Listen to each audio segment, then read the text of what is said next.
back to the ARB comments made during a committee meeting, and this started back in March when we were in the middle of still working with Bridget and trying to kind of put the finishing touches on our zoning requirements and things like that. And there were many conversations around this table and questions about the role the ARB played. And had we addressed any of those issues that have come up since, it's been about 10 years now, I think, when the overlay district was created, somewhere around that period of time.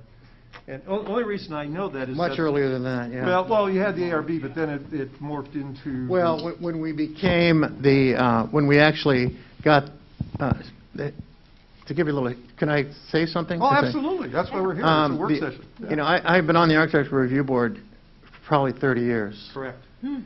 And I've been the one that is sort of designated as the history. Yeah, I know there's somebody's supposed to have some historic background. Since most people think that I knew Marvin Kent, I think that's the reason I end up with this position. You're not his father? No, but I look like him. But so we were only an advisory board, and we were very happy being an advisory board because we would advise the Planning Commission, and they would take our advice or not. Real simple. It didn't really matter. I mean, we did the best we could. Most of the time, much of what we were doing had to do with site plan. And because we would look at anything that was new in the city, and we'd be concerned about, not concerned about ingress and egress, because there's another department that would do that. But we, you know, what are the sight lines? Where are the trees? Where are the, you know, how is the property set up? And also the signs. Is the sign appropriate for the site, the size of the site? Is it a pedestrian sign, or is it, come on, right up here. I'm not doing this alone. Or is it a traffic sign? And, you know, those things are different, and they have different requirements. So we would just advise the Planning Commission, and depending on who the Planning Commission was, and of course it would change year after year after year, with some certain people that seemed to always be there, and that's all we did. And then later on, and I think that might have been the 10 years ago, and maybe Bridget could verify that, but when they, or Eric, when they changed it so that there was a certificate of appropriateness. And a lot of that changed, I think, about the time when we put together another committee that was the Preservation Committee. And that was not the Architecture Review Board. That was a totally separate committee. And so our role sort of changed. This is really an awkward place to stand or sit when you're talking to people like this. You're talking to me, that's all. Yeah, I got Mike. I got Mike. But we can't interrupt you, right? Because this is just a when you let us, yeah, Howard, when you let us build new City Hall, you won't have that. Right. That New odd City Hall. scene. well, that's right. Okay. Yeah. That was really at that point it became much more formal, and it became a public meeting, as effectively, and we followed the overlay district guidelines, really not changing what we looked at to determine whether something was appropriate or not appropriate, but it gave us it put us in the loop. In other words, we had to see a property that was changing in some way, and I think really it was community development would determine, based on the criteria, whether it was appropriate to see us or not. We never did that. They would determine, and we started meeting.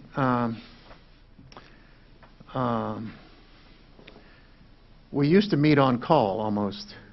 And then we started meeting at a regular time. I think it's the first Tuesday of every month at 3 o'clock now.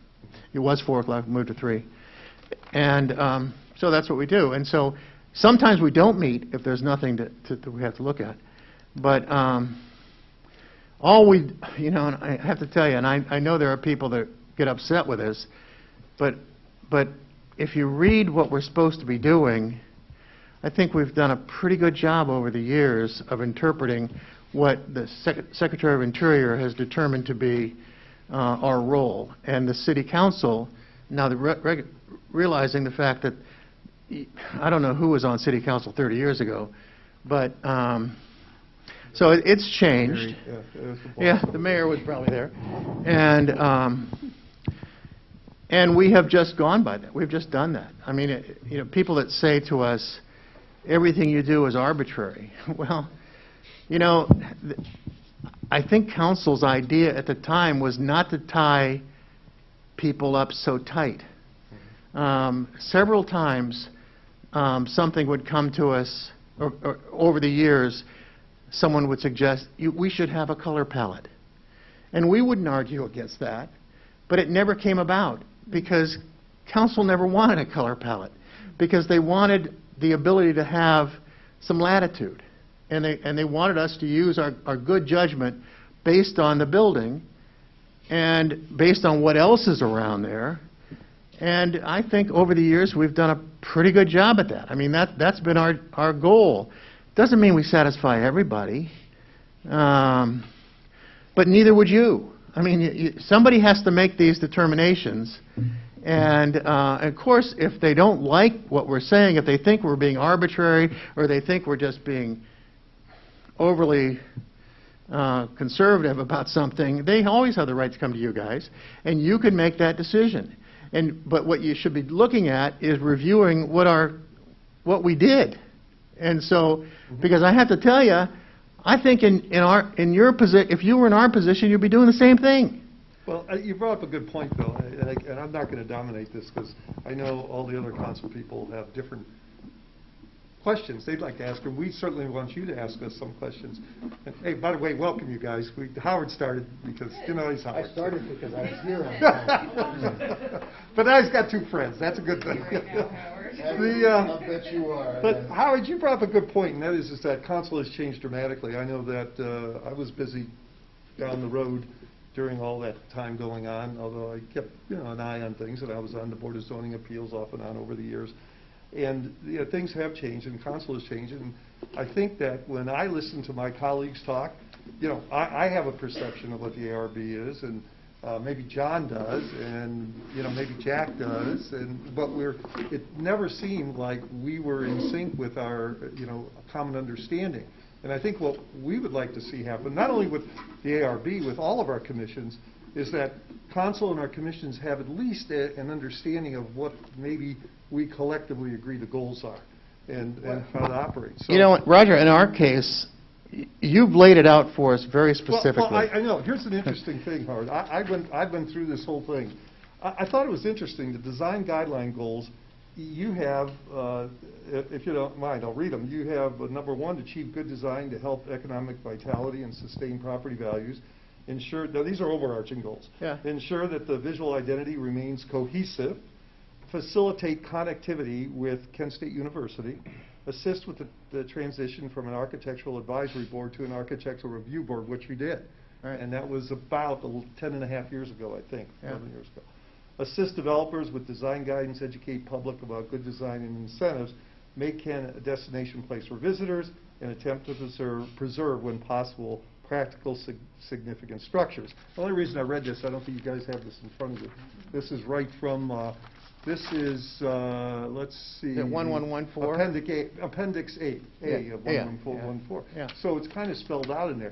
So the question, the only question I have is that, do you guys take this overarching and use that at the beginning when you're looking at these when you really look at this thing, it is much more detailed than that. Oh, I know. I mean, it goes into different styles, different things we should be looking at. I believe you. So, you know, it's very specific. And so you're looking to do that, and recognizing the fact that not every building is exactly the same as it was when it was built. Mm-hmm. Buildings have changed over the years. And so, you know, we have to look at a building and say, okay, this may have been a very historic building when it was built, and it's changed, however, it is still pleasing in this way or that way. These people are the architects. I mean, they're the ones that have that kind of understanding. I look at it more as a historic structure or not a historic structure, and how can we make it blend, and how can we have it be part of the downtown so that it works. And that it talks about things like that in here.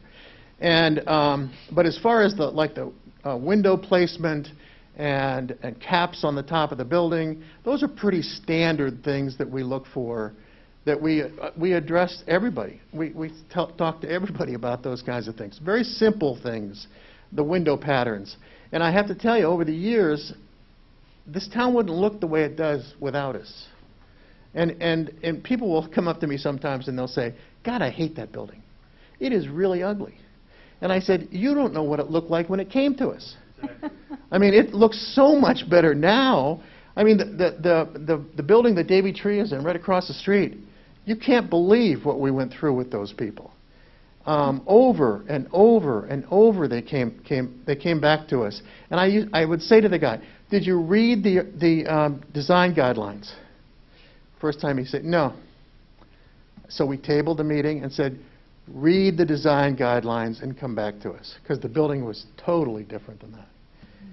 Okay, so the next time he came back and he was reading it, he was looking it over, and we thought, geez, he didn't change very much. And so I said, did you read the design guidelines? Well, I glanced over him. He said, no, I didn't really. And I said, well, then we tabled the meeting again, and we said, okay, come back to us. Well, they came back to us. The next meeting, they came back the day they needed to have it approved. And he went through the design guidelines and showed us how he touched all the pieces. Well, he probably didn't like us very much. But I think we got a better building. And there have been times over and over again, and there were times when architects would come to us, when somebody builds a national type franchise in the city, they're given plans, and they're saying, put this on this piece of ground that we just bought. Well, it doesn't fit into the downtown, maybe, or it doesn't fit as we would like it to fit. And so the architect brings it to us, and we suggest alternatives or other ways to do it. And we recognize the fact that they can't do much. And a lot of times the architect is pleased that we're helping them adjust it, because they know they can't, unless we do that, they're not going to change a thing. They're going to build the same building they build in 10 other cities, because that's the cheapest way to do it. So, and you may not like the Dunkin' Donuts down here, but believe me, it's a whole lot better building than it was when it came to us. And the architect, I think, was very happy that we did what we did, because she couldn't do it herself. So, Here, Tom. Are there other questions from the council? I know that everyone had. Back to Heidi. I'm not running, but go ahead, Heidi. Yeah. Yeah, I guess, we're talking about the design guidelines, and I remember when those came out, and I remember that it was exciting to have design guidelines. But I'm wondering, how useful are they still, and could they be better, in your opinion? Are there shortcomings in those design guidelines? And one possible shortcoming might be the absence of a color palette.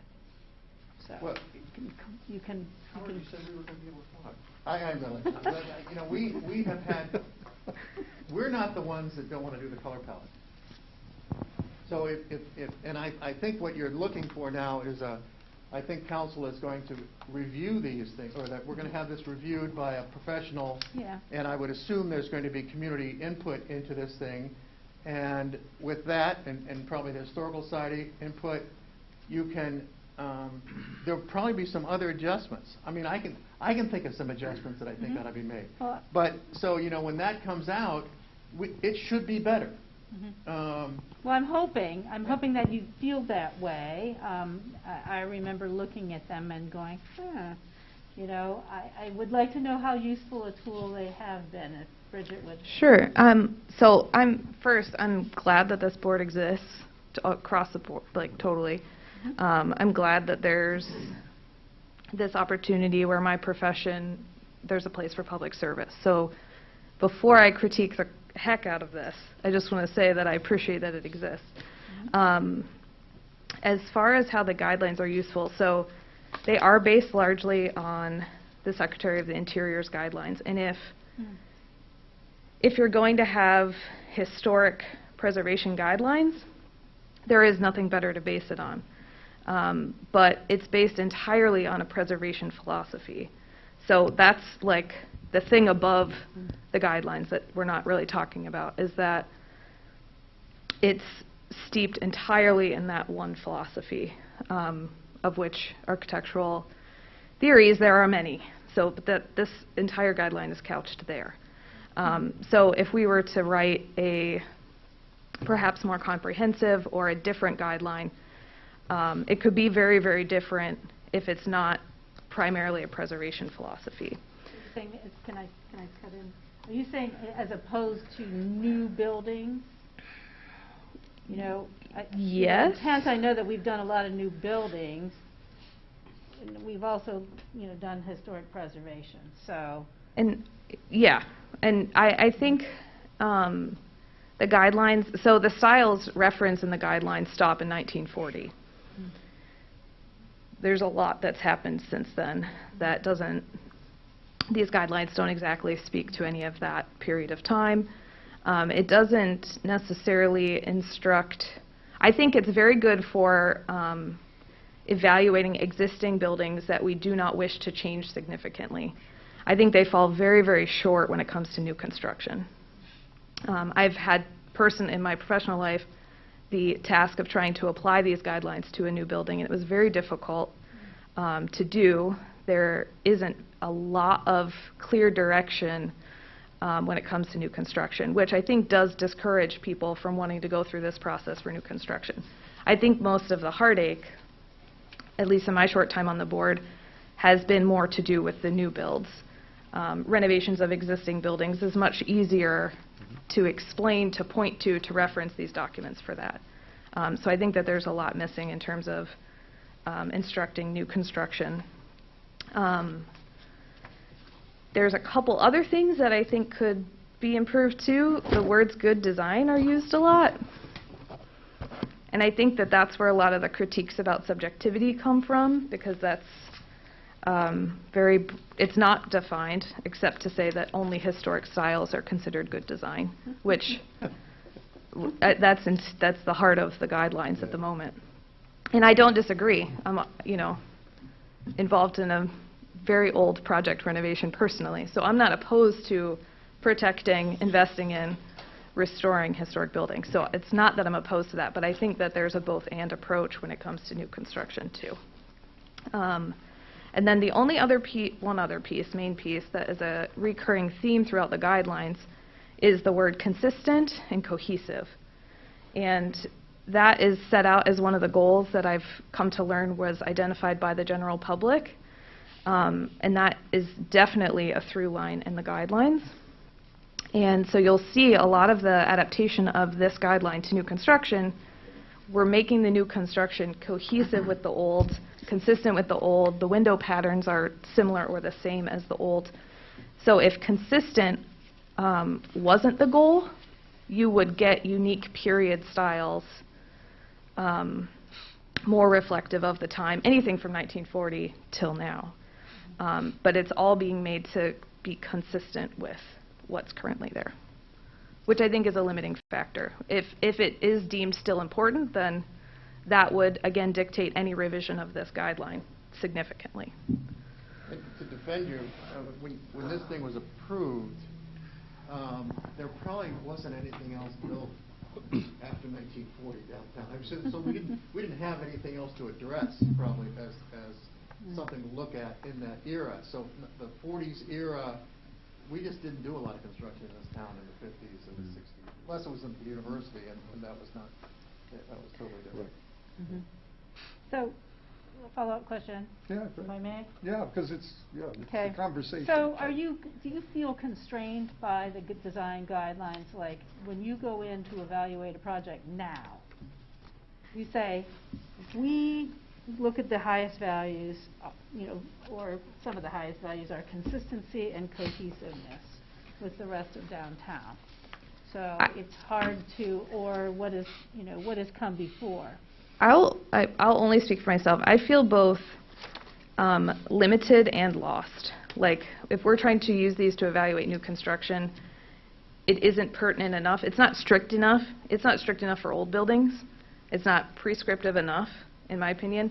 So they're difficult to apply across the board, whether they're overly limiting in the styles, which I think that they are, and not prescriptive enough in clear features that are important, or, you know, it's difficult to define good design, and that's used as a really important feature of these guidelines. So it's both too prescriptive and not enough. And Bridget is really, you should have been there when we were looking at the Franklin Avenue buildings, because it's extremely difficult to come up.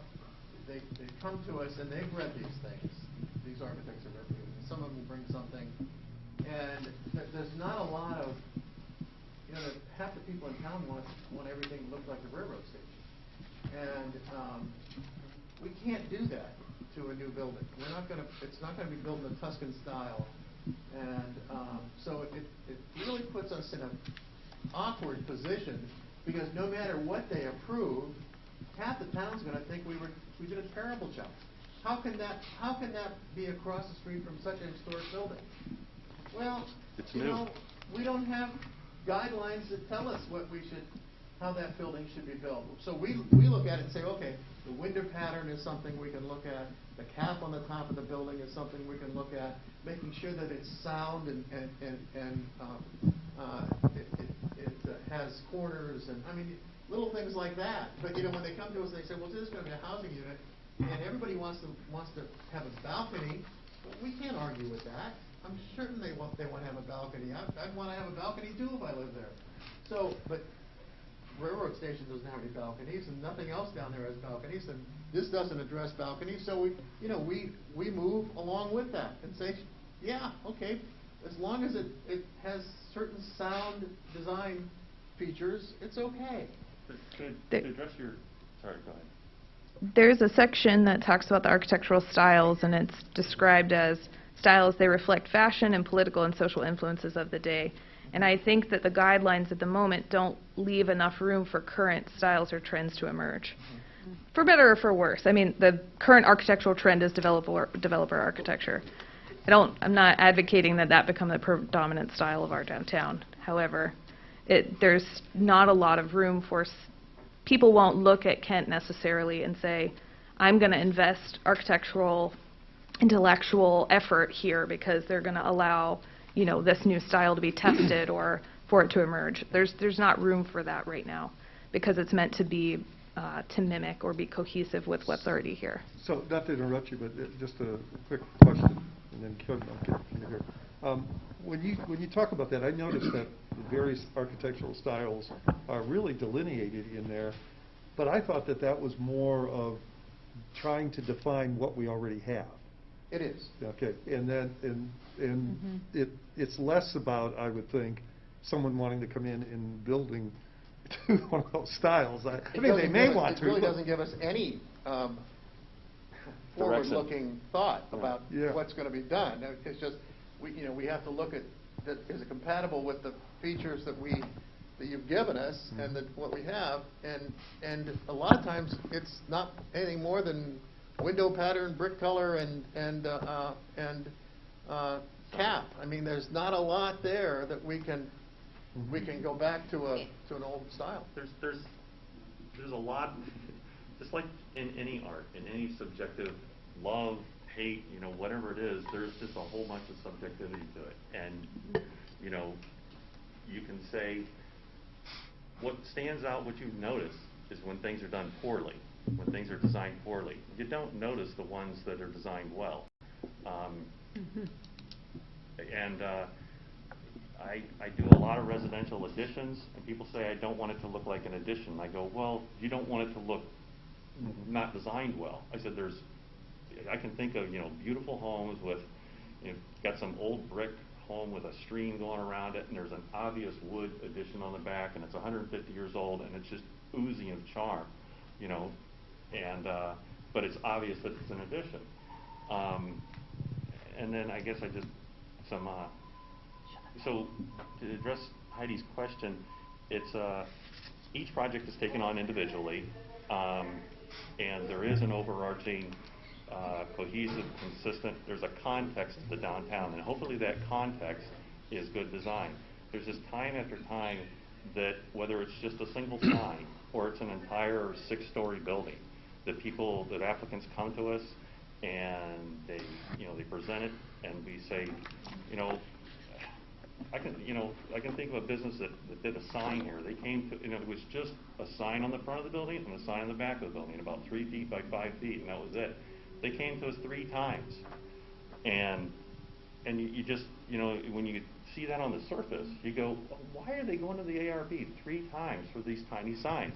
And at the end, the applicant was so happy with what they got by us saying, well, what if you did it like this? What if you did it like that? And then going back and forth with the sign company. And they were just like, yeah, this is so much better than we had 2 months ago.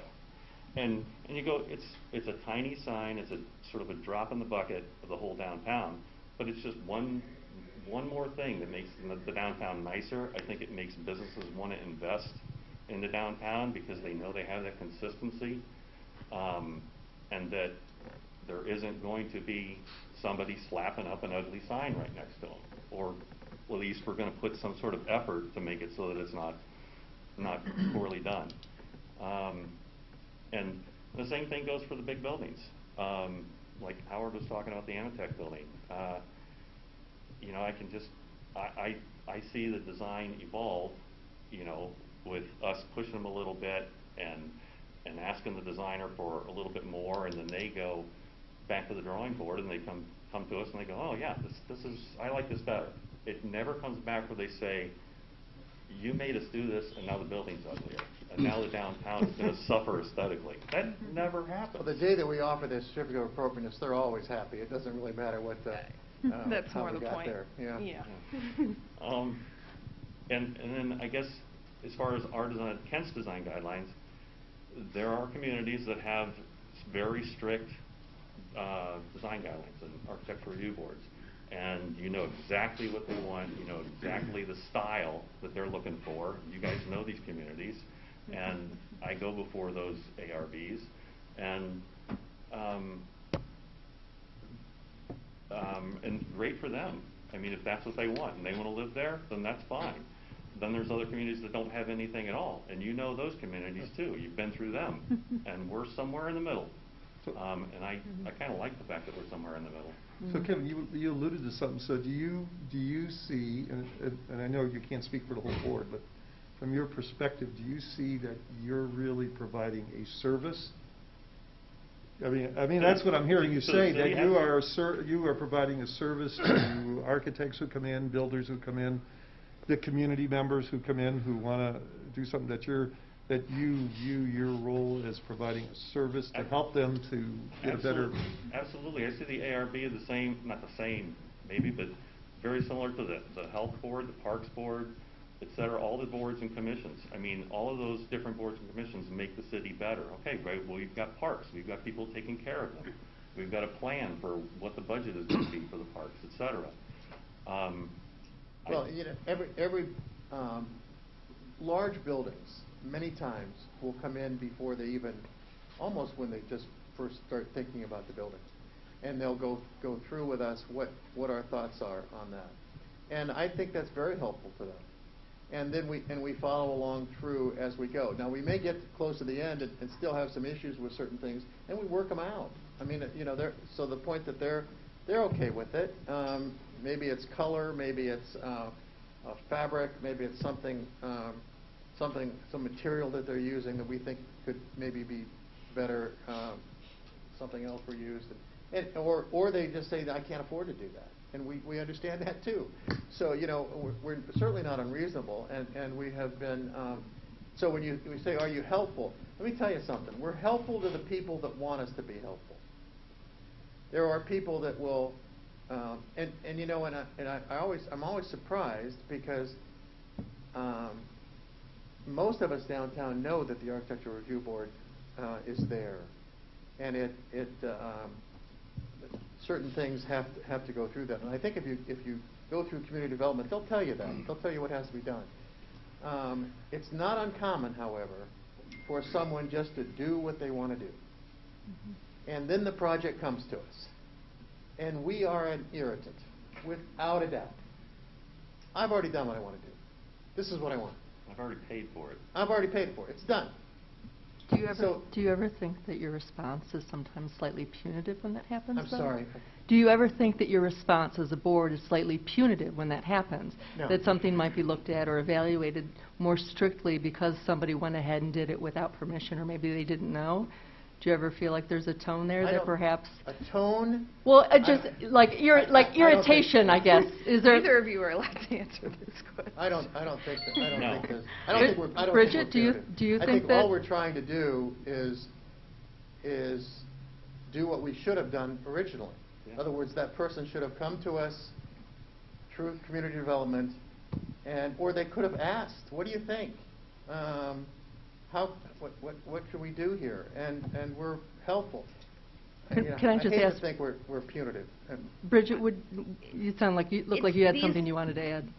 The meetings where people are seeking forgiveness are very tense. I don't know that anybody there wouldn't feel that I know why. general vibe. I think the reason that is because they've already spent the money. And to do anything that we're going to have them undo is going to cost either money or significant money. And A good example is if you, and I bring up the one downtown with Mike Beater. If you read this and what we're supposed to be doing, we should be looking at the entire building. We're not looking at the building. We're looking at the first floor windows and door. Okay, so that, we blew that one. I can't do anything about the second floor windows. I don't rent that. Okay, so we just have the first floor to deal with. So comments were, why don't you just leave it white because that's what the second floors are? No, I want blue and yellow. And okay, so we ended up issuing a certificate of appropriateness. And I have to tell you, it wasn't unanimous, but a certificate of appropriateness that allowed him to keep the yellow panels on the bottom of the building and put his sign on the side where we all thought wasn't an appropriate place for the sign, and keep the blue. So, you know, that's, in my estimation, he got 80% of what he wanted. But our concern about the yellow around the door, we would have had that concern on day one, because that effectively turns the entire first floor into a sign. Because if you drive by that building, you don't have to know what he sells. Well, I don't want to get into the specifics No, I understand that, but I'm just- as an of that example- particular as an example. example, But that there was is- something that came up at the meeting. It was a comment actually that Bridget, that you had made, that I hate to put you on the spot. That's all I'm right. sorry, and if you know, I did come if you'd rather voluntarily. pass, no worries. I totally understand. But you had made a comment at the meeting most recently that your question was that why are we denying? Don't quote. It's not. I didn't memorize it, so don't quote me. But like, why are we denying a certificate of appropriateness to things that are allowable in the guidelines? Like, essentially, why are we being more strict than the guidelines? Are you interested in expanding on that at all? Sure. Yeah, I'd like to hear that myself. Yeah, Bridget. So a few times we have not permitted internally lit signs because they're aesthetically not preferable, but they are permitted in the guidelines. So for people who don't routinely attend Architectural Review Board meetings, which I don't know why you wouldn't do such a thing, people wouldn't know the historic legacy of those not being preferred, even though they are permitted. But Rich, can I interrupt you for a minute? Could you explain what that means? The internally lit sign, Yes. it's acrylic on the front, light bulbs in it, vibrant, CVS, all the chain stores. Jimmy John's. Yes, Jimmy John's is the Or the notorious karate shop. Yes. Oh, okay. Yep. Gotcha. So those are not very attractive signs. They're not attractive the way the ones on Acorn Alley add character to the streetscape. They're at the human scale. They're externally lit, so you have fixtures that are decorative. Like, there's a lot of reasons why they're not as good as other types of signs. But they're routinely turned down by the review board, even though they're allowed. not specifically denied. Right, not excluded, not forbidden from being used. So that... But then they don't get a certificate of appropriateness to move forward with their until they project. change it to a more aesthetically pleasing sign. In their application. So the guideline allows the internal It lit doesn't sign. forbid it, yes. But the ARB board does not allow it, generally. Typically. In past So- decisions, That right? doesn't mean, that doesn't, and just if there has been there's no precedent. Just because it's been approved before doesn't mean it's going to get approved this time. Whatever the, Is it a precedent, though, if council overrules it, like in the Jimmy John sign? So if council allows for the appeal of the Jimmy John sign and says, okay, we're going to, I wasn't on council at the time, but from what I understand from the meetings, that council had approved it and that the karate sign had been approved, but then it was not given a certificate. I don't know Do how you- to get. Well, Do you follow me on I can that? tell you what happened. Okay. Don't know how to- Jimmy John's came to us, if you look at that building was built in 1925, it's got a signboard all the way across it. That is where the sign should be. This tells us that's where the sign should be. No one up there has the sign there. Just didn't want to do it. Okay, so they want to drop it down lower, and they want to, and Jimmy John's said to us, okay, we gave them a certificate of appropriateness for the sign. It was not lit. And they said, fine, not a problem. And then they lit it. And I remember driving by and I said, wait a second. That's not what they said they would do. And so they decided, okay, I guess I'll go to council and have them say it's okay. So they did. And council said, it's okay. So that's how Jimmy John's got the, I don't think the karate sign even ever came to us, or I don't think we I ever, haven't been I don't here even, very long. I think it is internally lit, but I don't think council Maybe approved it. Bridget Did can you have any clarify. idea real what's quick. going on I there? don't mean to bog down in the details. Yeah, I was I kind don't of know leading how to that- I was I don't know leading how to that works. a different point, but I yeah. would like And to- actually- I actually want to it's- understand this. Yeah, this is a very valuable conversation because we're finally trying to understand. The specifics. Yeah. To because then we clarify, understand Jimmy how John's you're did making not come to decisions. council for an appeal. What happened was Jimmy John's needed to relocate because of the land swap. So with a location that would accommodate the franchise was the location where they're at now. They brought all their existing equipment. They were granted $15,000 by council for that relocation, which included the sign. The Architectural Review Board had just been established in 2011. They came before them in June of 2012. And staff at that time, which Eric and I were present, but it was a decision made by staff and put on the Architectural Review Board, which we were unaware of, put them there because it was now going to be located in the Certificate of Appropriateness area, in the overlay. So after looking at it, however, since it was a relocation being forced by the land swap for the courthouse and with the county, a determination was made that this isn't a new sign. It was basically we forced them to relocate, and they were using the existing sign. So you will not find a formal appeal to council in there, but you will find a determination by legal counsel that it was not treated as a new sign because they only moved because we made them. So it was like a quid pro quo. Correct. And with the karate shop, we actually just looked this up, and we will be presenting it next week to the Architectural Review Board because they asked for the review. The owner purchased the property and never changed the sign. So the determination was made that the sign would be left until they created it, came back with a new sign and changed the exterior facade in any way. So in theory, since it has been repainted, they did change the facade, but the sign itself predates the current owner. Okay. Every project has got its own idiosyncrasies and specifics. But then that doesn't contribute to consistency in the downtown look. I guess I'm just kind of We looking at. try. I guess I'm just sort of looking at if things change over time, and if an appeal changes or something like that, does your interpretation change, or is your guideline ever change based on appeals or based on things like that, or are new businesses kind of held to a standard even though other businesses aren't? I guess it's just an inconsistency. I guess. I think that one issue in particular just points to needing an update of the guidelines. It's like one point that, it just is a pain point that comes up repeatedly.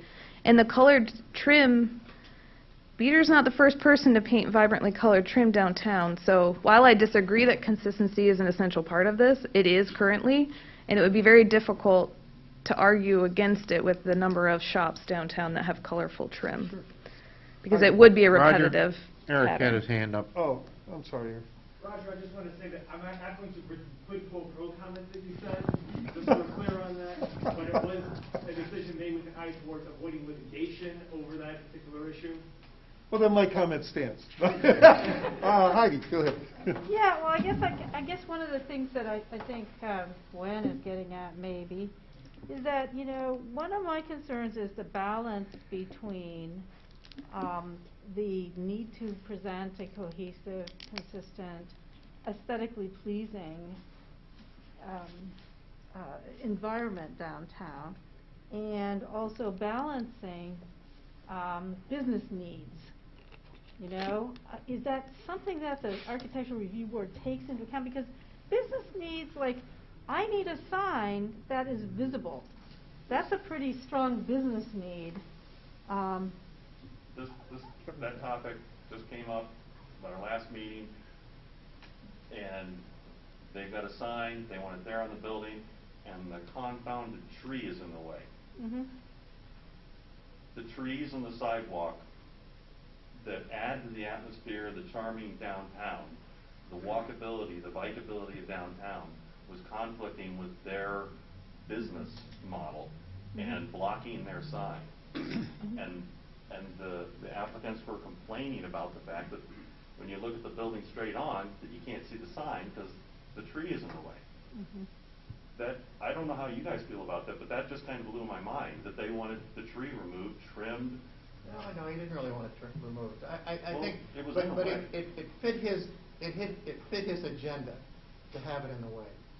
He wanted it on the side because he wanted pictures taken on the side with the mural, and he wanted his name in there. We understood why he wanted to do that. That's okay, and we let him do it. Was it appropriate? I mean, if you're looking at the building, probably nothing that he did was appropriate. But we went a long way to approve as much as we could with that. But it's, you know, we wouldn't. Bridget says there are some brightly colored downtown. Whether they're approved by ARB there are, or not. and we never saw them. They're there. Because if somebody paints their building, and, you know, we're not cops. You know, if we know that it's wrong or it wouldn't be approved, but if the city doesn't enforce the fact that they needed to come to the Architectural Review Board to have that done, it just sits there. I mean, the Zephyr is a good example. The Zephyr colors, it just blew our minds. However, it didn't come to us, nobody asked us, and nobody cared, frankly. Well, you bring up a good point, Howard. Is there something in here, as I was reading through this, is there something in here that precludes bright colors to be used? There is no color palette. Okay. However, when you read the entire thing, you get a color palette. There's a context, and it's hard to define. It's not like, okay, you can only have these specific colors. No. Well, I think that's why we're here, Kevin. Or these specific brick styles, or this specific building style. It's not, but there's an overarching, how do you define good design? That's the overarching. The building across the street that Mike has, he spent a lot of time working with the Architectural Review Board on the colors of Water Street Tavern. He's very proud of the Water Street Tavern. And those are all his colors. We didn't recommend any of those colors. He did that himself. And we were pleased. I remember we were concerned a little bit about some of the front of the building, but we had no problem with what he was trying to do with the building. And I think he's got like 3 colors on it. He's got maroon, he's got blue, and he's got gold, and all those colors could have been on that building that he was trying how he was trying to make the building look. And that was his own. somebody suggested in our meeting, Mike, if you want to be Kent State colors, why don't you just make it blue and gold? And he said, I want them. I want yellow, because it's, more of an athletic color. Well, I think, again, that's for another time. I hate to think that in June 3rd I was very prescient when we decided to have a conversation, because I'd get the numbers for the lotto tomorrow if I was. Garrett, you had a comment. Well, would you say that there's a palette, and does that go back to in your opinion, that we need a better defined regulations or standards? Whatever you do, we will enforce. I'm sorry, again? Whatever you do, we will enforce. And if you have a color palette downtown, that's fine. We'll deal with that. But at this point, you have to read the entire thing and get the feel for the entire downtown. And that's, bright colors just don't fit. It doesn't fit in the palette that I know that's in my mind, and I think it's pretty general. And I think, Howard, you've articulated some of the issues, because what I think of as a palette, what Gwen thinks of a palette, what Heidi thinks is a palette, what John thinks is a palette. It may all be different. We may be all different. Yeah. So one of the reasons we're doing this is because I think that's part of the crux of the problem, that sometimes we never come together. You guys are out doing your thing, we're trying to do our thing, but we never have these type of conversations in a real manner where we can understand why there's sometimes things that come up that may be, and I don't think they're contentious. I think that people are passionate, and sometimes that passion comes out as being contentious, and it shouldn't be. I think everyone cares deeply about our town, how it looks, the beauty, the work that you guys have done. Hopefully Council has supported that work on a regular basis. But I think that's why we're having this work session. And, I just, to get this stuff out there so we have an understanding. I'm kind of curious. Oh, John, you go ahead, John. Finish what you're saying. No, no, well, you go ahead first, because what I want to know is I want you guys to, what questions do you have of us at Council? Because certainly you may have some, but let's start with John first. I don't know if this is a concern or not, or maybe it's a question. Let's say we have a building that it's an ugly duckling. It never did fit, it never will fit, and it's trying to meet standards that can't be met. And it's grandfathered in. And the people that, and there's not too many of them left in Kent, but the people that own it are trying to get along, but they can't meet the standards that are set up. And so, do we need room to compromise through? And then, like, even the signs, wonder if you bought a franchise for a business that has a logo. And I've seen this happen in community, and they say, well, no, you can't put that on. That doesn't meet our standards. No logos are allowed. Yeah. They're specifically allowed. The older buildings would be grandfathered in. It's not like, okay, we have new standards, now you have to bring your old building up to these new standards. That's not going to happen. His appearance is what I'm talking about. Yeah, in appearance. If we pass new, real specific guidelines with real specific styles and colors, et cetera, it's not like we're going to say, okay, now your old building doesn't conform to the new standards. You have to paint it or re-side it or whatever. That's not going to happen. They'll just be grandfathered in and they'll stay as is. But if they do re-side the building, then it would go before the new aesthetic standards. This might be an unpopular opinion, but not all buildings are worth preserving. The National Historic Landmark has really critical criteria. Not all if we preserved every single building that was ever built, where would we be? So I think the overarching problem of the guidelines currently is that it's preservation or die. Preservation or don't ever get your certificate is what it is. So it's very strictly held only to historic styles. There's very little room for growth for current styles to emerge. Well, that's what we have. Correct, Yeah, which is why I think we need new ones. You were talking about a building with a tree in front of it. I happened to get shotgunned on that particular project, I believe. And arborist had talked to me and called me saying that whoever planted the trees planted all the wrong trees downtown because they were the wrong kind of trees that they planted. And so they were trying to make a case for a lighted sign behind the trees so you could see the sign. So I'm glad I didn't have to deal too much with that one. So, I'm sorry.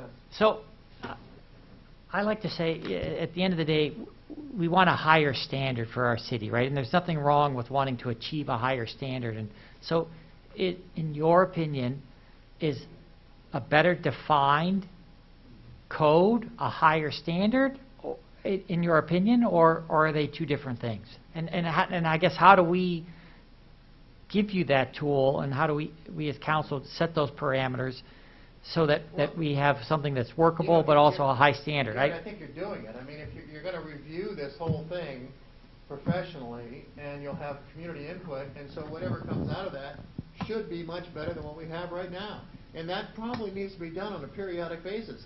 As Bridget says, my God, there's not even we don't even address any styles that were after 1940. So, you know, we've got some buildings downtown that were done after that were, frankly, they were suburban style buildings, and, you know, and we didn't, there's just a lot of things like that that are not addressed in there. I think that what the guidelines do currently is that they attempt to preserve the historic buildings, but they're diluted enough to sort of allow some new growth, and it's not doing enough to protect the buildings that really need to be protected, which I think is a very important goal. So in some ways, that's where it gets to be not strict enough. So is that a better standard versus a higher standard, I guess, is what it might be both. Yeah, okay. Yeah. Thank you. And a better standard is not necessarily a more specific standard. It's not like, okay, we're going to redo the guidelines and these are the colors, and we've only got these colors to pick from. That's not necessarily better, that we've narrowed down the color choices. I would not want to see specific colors or specific styles called out, or you guys all know neighboring communities that have those kind of style. You go in and that's great for them, and I don't think that's Kent. But doesn't that at the same time create some of the problems that we're having now, where people are saying it's a subjective? Yeah, it does, and not if you know, we had the Jimmy John scenario. That's a whole convoluted situation where, okay, they got the backlit sign or the internal lit sign. Well, that doesn't set a precedent for the rest of the overlay district, and there is definitely a perception that our decisions are just arbitrary, or that we're anti-business. That couldn't be further from the truth. Well, I think there's also the perception that because you accepted it once, you have to accept it every time, right? And that's not helpful to you as a board to have people think that, well, they did it here, but they're not letting me do it here. Well, and because they did it here, they should allow me to do it here. We accepted the back of Garage 108 as it's a neon sign. Technically, it's in the district, but it's a road sign. I mean, it's right across from Walgreens. It's all internally lit. I mean, so that, you know, it depends on what is the sign there for. Is it a pedestrian level sign, or is it a highway sign? That makes a difference, and that's why I think we have the ability to have some lighted signs, because there are different purposes. But for the bank actually to have neon signs or internally lit signs in the front of the bank, I think it just wouldn't be appropriate. We're a walking area. People look up to the sign, and no differently than the sign we just approved for Mike. That's a pedestrian level sign. Even the car driving by has no trouble seeing that sign, regardless of where it is on the front of the building, if you're in a car looking over at it. This tree makes no difference. If you're standing across the street on the sidewalk looking straight at the building for about 10 feet this way and 10 feet this way, the tree is in the way. One side of Garage 108 is a completely different world from the other side of Garage 108. Because of the tree? Is that what you No, said? No. because one side is Haymaker It's a Parkway and the highway. other Oh, side is College I Street. see what side. I thought you were talking about the same side. One side's got cars going Yeah, 40 miles an hour. I got it, thank you. The other's got pedestrians. To the overall color palette, I would be pretty nervous about setting out a really limited color palette. But I think that there are ways, so I keep coming back to the idea that good design can be subjective, but at times it's not. I mean, it's teachable. It's taught in design and architecture schools globally. It's not, and as Kevin said, like, you can tell when something isn't designed well. So there are basic principles and elements of design that should go into each and every building, and that should kind of be maybe more the core of the guidelines than what the Secretary of Interior has I have to laid tell you, out. every time we reviewed this, we ended up with the same concept, that the color palette would be so limiting that it Yeah. would probably not be what the city would want. But I think there is a way to make very vibrantly colored trim not permitted if that was the desire. You can talk about the way that trim should be, the color of the trim should be inherent to its material. This is the way that you protect brick from getting painted. Materials have inherent color in a lot of cases. Or you can't have highly contrasting trim to the material directly next to it. Like, there are ways in design language to delineate what's permitted and not without having a palette. But this isn't doing that right now, which is why we're seeing pain points around subjectivity, particularly with color, because we don't have the language built in to use. To address your point about the, whether it was punitive, with somebody doing it and then coming before the board and asking for forgiveness later. In the case of Mike Dieter's building, okay, it's paint on wood. We can change that pretty easily. But if you'd have painted the brick, that ship has sailed. That's what happened on another project in town where there was a nice building. It was brick. It was masonry. And they cleaned it up. It looked great. They went ahead and painted it. And now you can't go back.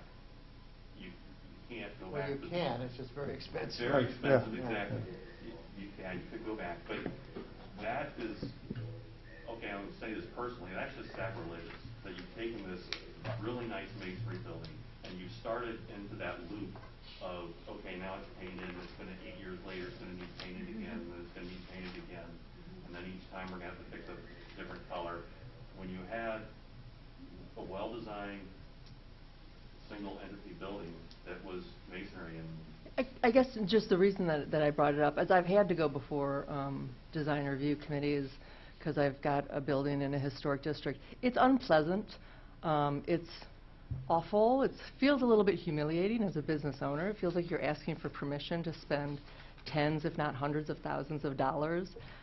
And if you get a sense that that there's some irritation, it kind of inflames the whole meeting, and as a business owner, it's a lot to personally invest that kind of money into something that you're hoping will be successful. So I just want to make abundantly clear to our business owners, like, we support you, we want to work together. I don't want anyone to come away from a meeting with a government agency feeling intimidated, or confused. I guess my biggest concern is that people coming before ARB, if they have no idea what the outcome could possibly be, and they want to invest their money, and they believe in Kent, they believe it's a good community to do business, I don't want them to come away feeling unhappy, stressed out, confused, and agitated by it. So that was just kind of the reason why I asked, whether people do it without asking for permission, if that kind of lends to an atmosphere in the meeting of, it's hard to run a business. It's hard to make, especially retail. Retail is a critically endangered species right now. So if a business owner says, hey, people can't see my sign, they're speaking of something that they are an expert on. They're an expert on their branding. They're an expert on their color scheme. They're an expert on bringing people in the door. And I just want to be careful that in preserving our community and the atmosphere there, that we're not damaging potential business and kind of damaging feelings there. That's all. I would love nothing more for the Architecture Review Board to be a center of intellectual, cultural production where it does feel collaborative. Having gone before the boards, it's sort of like let's see what they let me get away with. Like, what are they going to make me change? What can I, how close can I keep it to our original design intent and still satisfy these parameters? Like, Well, Bridget, one of your goals, it says, if I can interrupt for a minute, is that education, the general public should become aware of the value of the good feelings and good designs and the incentives to reach it. So, maybe that's something that, that we may have to revisit with the ARB in terms of educating the general public. Well, we are completely open to that, and we have used it that way. But that doesn't come from us. That comes from the Community Development Department. If people have a concern about that, or if they know they can pick up the phone and talk to any of us at any time, and what do you suggest? As a business owner, I never want to ask a question I don't know the answer to. Well, I would suggest, Howard, they don't know that. Coming in front of the Architectural Review Board and wondering what they're going to do is a bad idea. Yeah, I don't think they know that, Howard, to be honest with you. Oh, I think you're right. I don't even know that they know that there is some of them don't even know there is an architectural review. Well, some of them don't even know there's a community development department. That's exactly right. So, let's be honest about it. We all face these same issues. We're all in this together, Right. Yeah, I'm sorry, Kevin. Roger. Yeah, I know we're up against the 7 o'clock time, but go ahead, John. It's okay. No, Robin or John, it doesn't matter.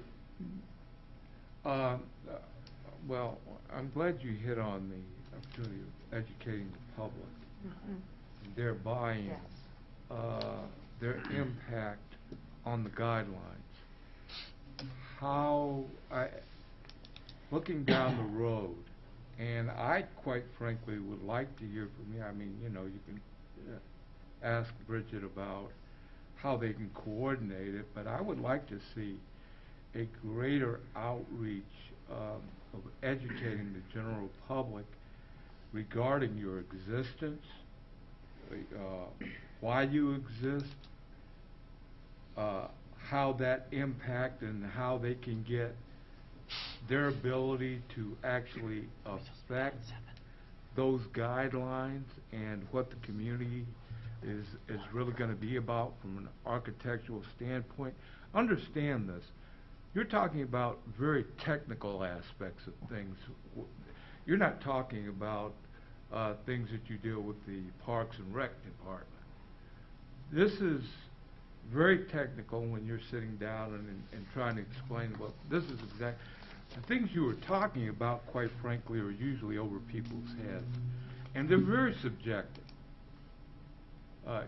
Maybe you don't feel that, but that aspect is. You guys are making determinations a lot of times.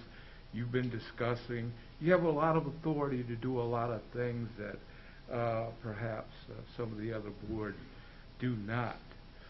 And so I'm very interested in how you might identify in moving forward, educating the general public and what their overall impact can be in making decisions about how this community looks and so forth. We had a project a few years ago. It was a restaurant going in downtown. They came to us with an example of the sign they were going to put up there, and it was letters that they had bought at Hobby Lobby that made them look old, but they were for inside, and they were going to put them outside, and these things were going to look terrible after about 6 months. We said, do you still have your receipt? Here are some sign companies that you need to talk to, because what you're presenting here is going to look terrible very quickly. So we didn't approve that, and that we educated them, I think, there, and they came out with a better solution to their situation. I got a son who just graduated in graphic design, and I've been having the same conversation with him for all these years. It's like people do not understand what it is that you do, and you have to educate all your clients, but there's just so many fields the things that I don't understand. And I don't know what the health department has to deal with, that board, et cetera. The things that you guys get into. There's all kinds of things that I don't have any clue what you're doing, and that's fine. That's why you're here. Sometimes they don't. And then the awareness campaign of getting, making people educated that there is an ARB. Well, it's sort of the same thing with all the zoning. I deal with clients all the time, like, what do you mean I can't build that close to the property line? Well, that's because this is the zone that you live in. So if you want to put a business downtown, this is part of what you have to deal with. And no matter what zone you're in, if you want a giant 100-foot high sign, then you're not going to locate downtown. You can go out by the highway, and that would be fine. So, you know. Well, we are running out of time, and John and Heidi, you both want to make it real quick? Both of you had some last comments there? Yeah, I just want to say that, you know, living in Kent all my life, in the late 70s and the early 80s, you know, Kent was dying. It was becoming a ghost town. And all the buildings were old, and they looked old. People weren't coming to Kent not because of that. They were coming because it was impossible to do anything in the city of Kent. The building departments, the engineering, everything in the city of Kent was repelling new growth. And over a period of time, all of our departments have done a tremendous job at learning how to blend and deal with the public and be helpful with the public. And because of that, we're the city we are today. Instead of hating, no, we won't work in Kent, it's we like to work in Kent. Kent's a good place to go.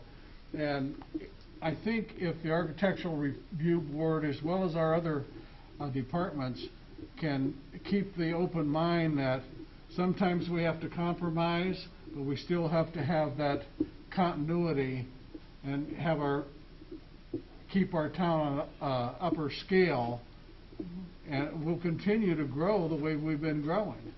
And that's all I have. Heidi? Well, I think it's incumbent upon all of us, starting with council, to make sure that our new businesses and our existing businesses are informed. And anybody who wants to start a business, and maybe we ought to just get better at, you know, like doing a business orientation or whatever, in addition to developing better design guidelines, for want of a better term, and just what I think what we really want to convey is that we're open for business, but it's not a free-for-all necessarily. We want there to be a certain tent that we project to the world, and that's something we're all responsible for, and it's a partnership. It's really you know, something that we need to work together on, and we're all responsible. We don't want to scapegoat anybody for this. It's because it is something that we have done better and can continue improving on. So I guess that's my summary. Yeah, and we appreciate you guys being here. I think that we have a tendency, and I know this is my 10th year, finishing on my 10th year on council, we appoint people to commissions, and we never sit and talk. You know, you don't know what we're thinking, we don't know what you're thinking, and part of that's our problem. It has nothing to do with our boards and commissions. It doesn't have to do with our administration, because they're up to here with a lot of things, but a lot of times we never have that interaction. So, you know, I know we ran out of time. I wish we'd had some time. If you guys had questions of us, of what we're thinking or the types of things we're hearing, and maybe we can do this again, especially if we do move forward with looking at a revision on those things, because you've made it pretty clear that it's time that we probably should really entertain that. So I want to speak on behalf of council. We appreciate the time that you came in, and we appreciate the informality of it, because that's the critical piece. Sometimes our rules in a regular, either, you know, whether it's a committee or a session, rules get in the way of having honest conversation. And for me, I thought it was great to hear from you guys. So, everyone else, anything else?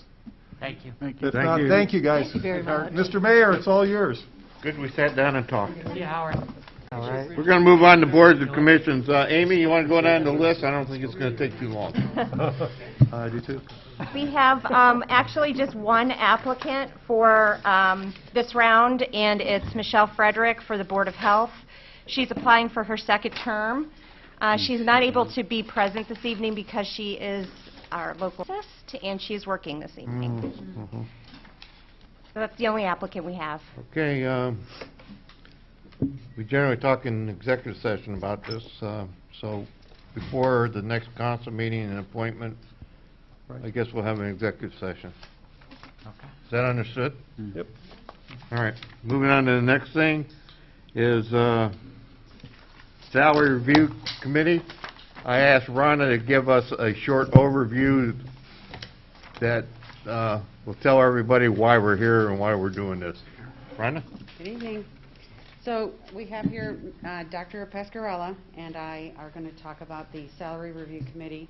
They were established to look at the salaries of council members, or the seats, not actually the council members, but the seats of council, to determine whether or not a raise was necessary to bring your salaries, or bring the position salaries up to the level that the Ohio Public Employees Retirement System will give you a one-year service credit. So there's a minimum that the, we'll call it OPERS.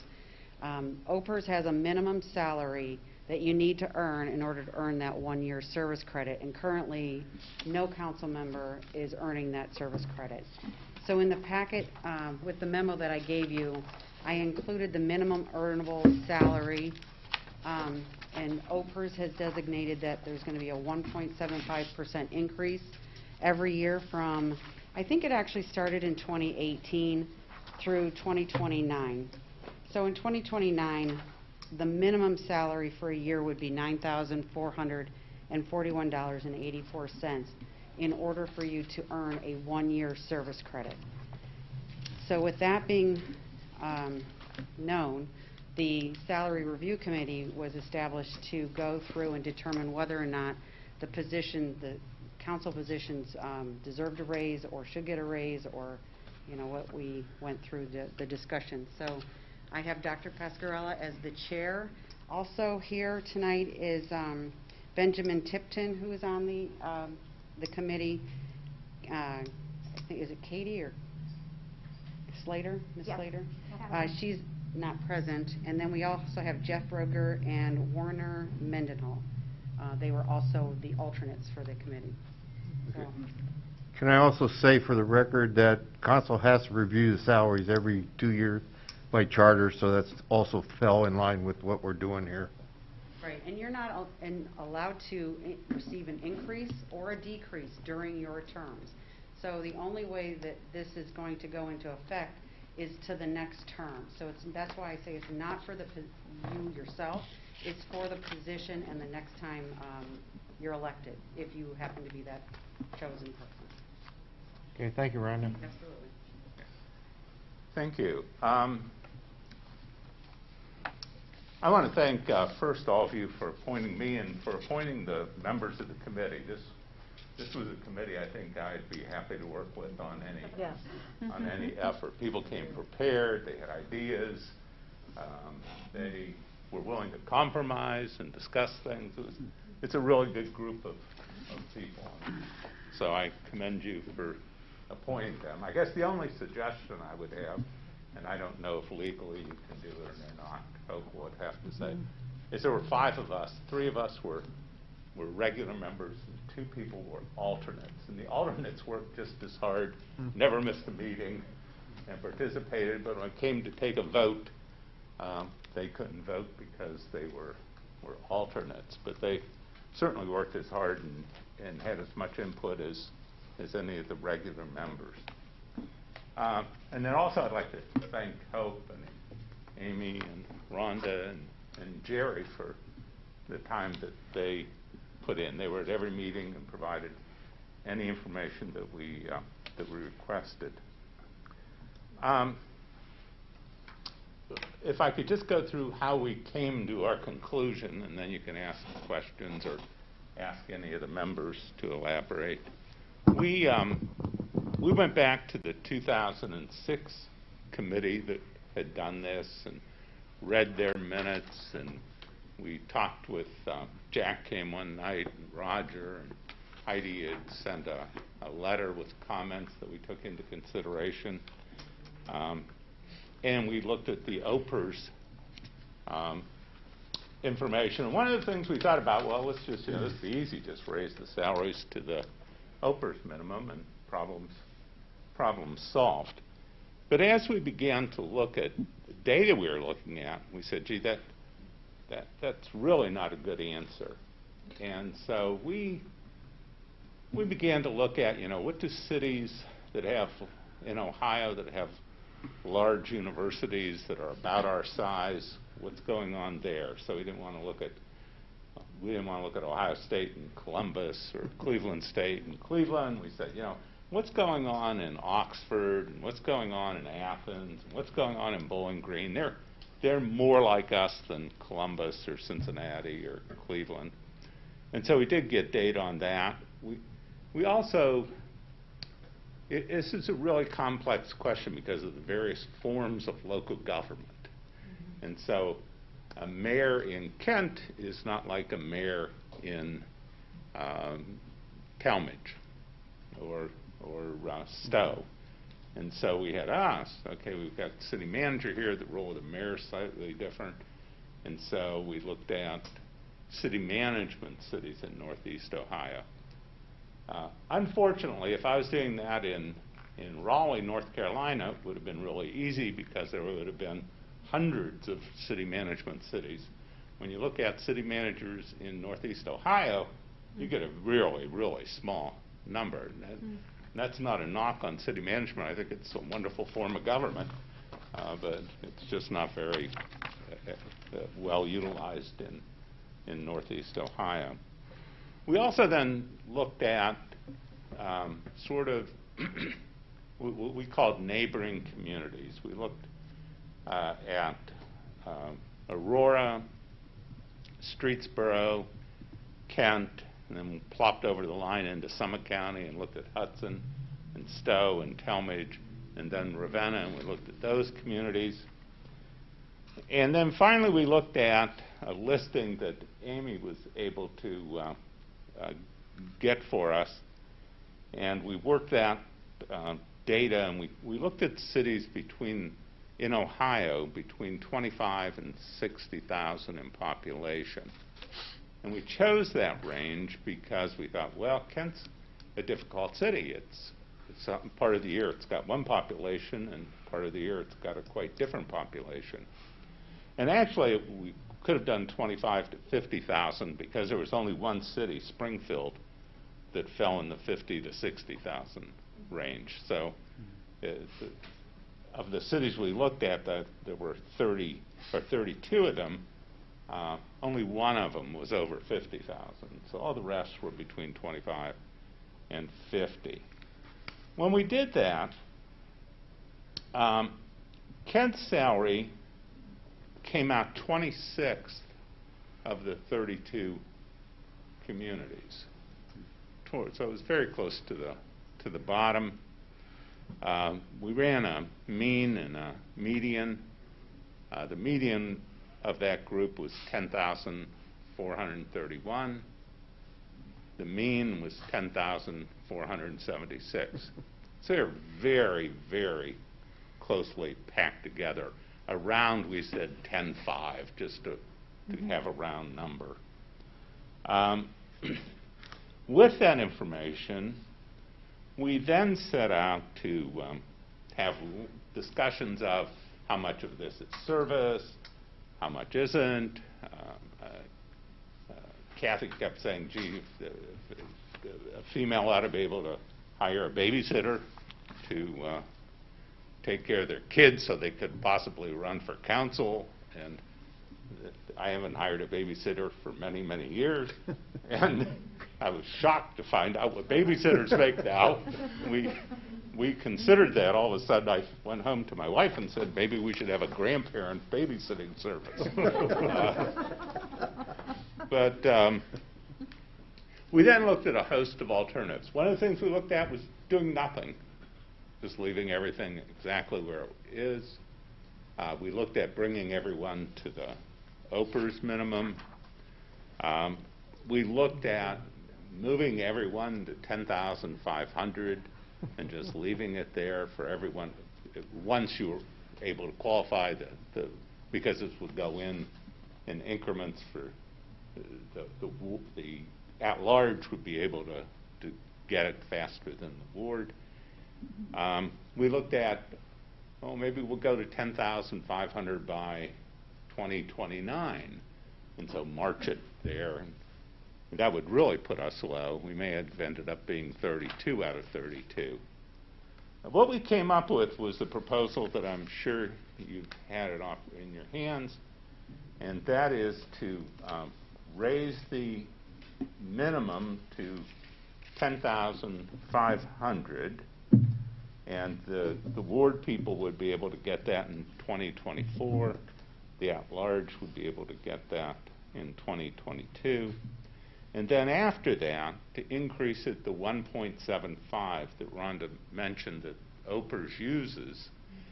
And so we would not move to the minimum, but we'd move to the 10.5. That puts us in the middle of the 32 communities we're looking at. So that's not putting you at the top. In fact, when we looked at some of the communities around us, to be honest, I was kind of shocked. We had Lowe's in Hudson, had a council salary of, I've got it here somewhere, it was like $3,000 or $4,000 or something. And Cuyahoga Falls had a average of 20 or 21,000. I forget the number. So anyway, and that's due to the fact that it's tied to the mayor's salary, and the mayor's a full-time mayor and makes 100 and some thousand a year. So we're recommending that you go to the 10.5,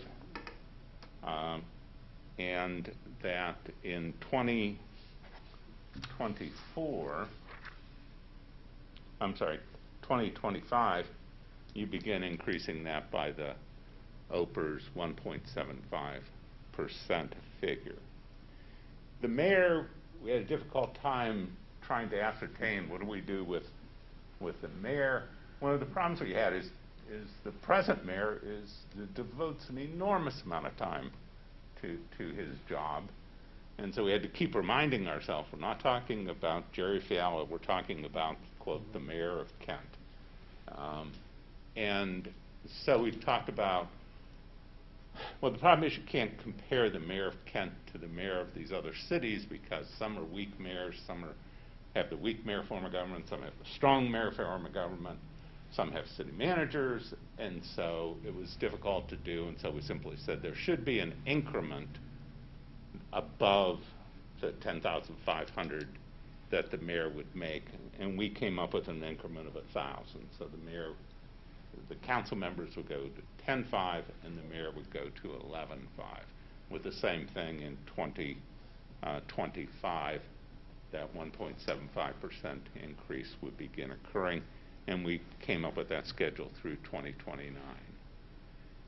And again, I'd like to thank everyone, and if you have really hard questions, one of them will be happy to answer them.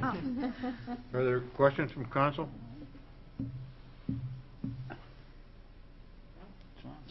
Yeah, John. Oh, John, do you have your hand half up? All right, go for it. No question. I just wanted to thank you and the people on the commission for taking all your time, and it looks like you took your job seriously. Thank you. Thank you. And after I sold my house, the guy took all of my heat stuff off of it. Only the two of us know what that means. Is there any other questions? Mine's Oh, still Robin? working, Tom.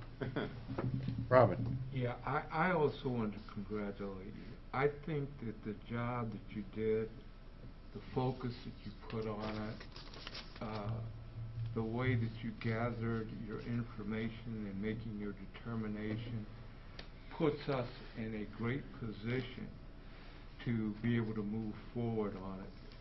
This is a very tricky situation for a council.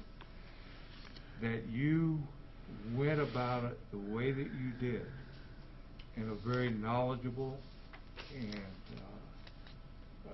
general way, in involving other communities, looking at and adapting your determination based on what's happening in other comparable communities, is just from this council person's standpoint, is extremely important, and it will be effective in our ability to move forward in trying to address it, because that's always problematic for public servants. compensation. There are people out there who don't think we ought to be making anything. And that you can explain it the way you did puts us in a much better position to do the right thing. And so I want to thank you and all the others who participated very much. It was stellar. Thank you. Your comments are appreciated. And I would emphasize, if citizens say, oh my God, look at this percentage increase, I mean, it's not that much in an absolute sense, but in a percentage it is. But that only brings you to the middle. We didn't put you at the top. We brought you to the middle. Roger, you had your hand up? Yeah, I'd just like to mention that one of the things that I didn't hear you say is the advantage this may be to draw in more community members, especially younger people, to get involved, because some people think it's a part-time job. Sometimes it thinks it's like a full-time job, but the fact that younger people sometimes are more motivated if they can see that there is some compensation attached to it. And so my hope is that we get more younger people willing to come and throw their hat in the ring and run for city council and serve their community. And they see this as an opportunity to make a few dollars, but at the same time their heart is really in service. And if this will help move them along to get them involved, and I see it as a great advantage for our community. Okay. Heidi? Yeah, I too want to say thank you for being open-minded. I haven't always felt that way about the Salary Review Commission. I felt like people had an agenda. And I think that you guys took a really professional attitude about looking at what was really happening and comparing our community to others and our system of government, and I know that's not easy. But I do want to echo what Roger said, and one of my biggest concerns is diversity on council. And when, you probably remember me writing about this in my letter, but you know, everybody has a story, and you know, if somebody has, you know, a difficult life, we want that viewpoint on council to some degree. You know, we don't just want people that are comfortable, that could take it or leave the salary. We want people to attract people from all walks of life to be on council, because truly that helps us make better decisions for the whole population. So that, I think, you know, if you consider that kind of a social justice reason for having an improved salary, and also to have the benefit of having the retirement system, which for some people don't have it at all, you know, and it's not the reason why anybody ever runs for council, you know, because it's never going to be enough compensation, you know, for the role. You have to really have the passion for it, and for the passion for Kent. But I so appreciate that, you know, you've gone to that length, all of you, to try to understand where potentially we should be. I guess we're going to have to take that issue up. And I think that it's really important to try to educate the population about that. This is not about us. This is about the future for our city. It's not about us. It's for the positions, and it's for, you know, creating a better Kent. So, thank you very much. Any other questions from council? I'm going to go to the audience. Does anybody in the audience want to make a comment on this? Seeing none, we'll come back to council. Is there a decision to vote? Move to authorize. I'll second that. Further discussion, Mr. Ferrer? I think it's fair, and I would just commend the work that they've done like everybody else has. Thank you for your time. Yes. Much What? appreciated. Glenn, more comment? Just thank you very much. Yeah, and I'm sincere, the members of the committee this was a great group to work with, they really were. Is there any other comment? Seeing none, I'll call the question. All in favor signify by saying aye. Aye. Opposed, same sign. Okay, thank you. I can't talk while there was a motion on the floor, as you understand. I want to thank all you guys. I was at every one of your meetings, and I've been to other salary review meetings, but you had the most professional tactics to come up with an answer. And really, speaking for this group, we were more worried about the retirement than we were actually the wage. So I want to thank Ben, who's all here, Jeff, Warner, and you. And the young lady's not here, but I want to thank you for the professional job you did on this. Thank you. Thank you. Thanks so much. Okay, moving on, City Hall update, Mr. Roller. Yes, thank you, Mayor. So this is actually going to be briefer than we originally planned because, she told me to tell you all this because there's a point. Melanie got COVID.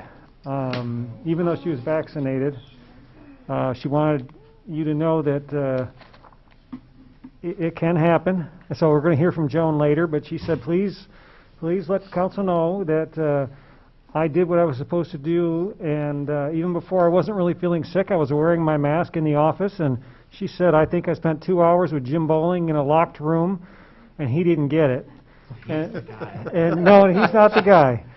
She had a family reunion, she said, and that just one of them brought it in. And but the point of it is, her point was masking works. I know we're going to talk about this more, but she said we have an actual in-house example of how, because Jim wasn't the only one she met with that day. She said I could have got half my department ill if I wasn't wearing my mask. And at that point, she wasn't feeling that sick. But Joan and I talk about it. Melanie's probably our most disciplined mask wearer.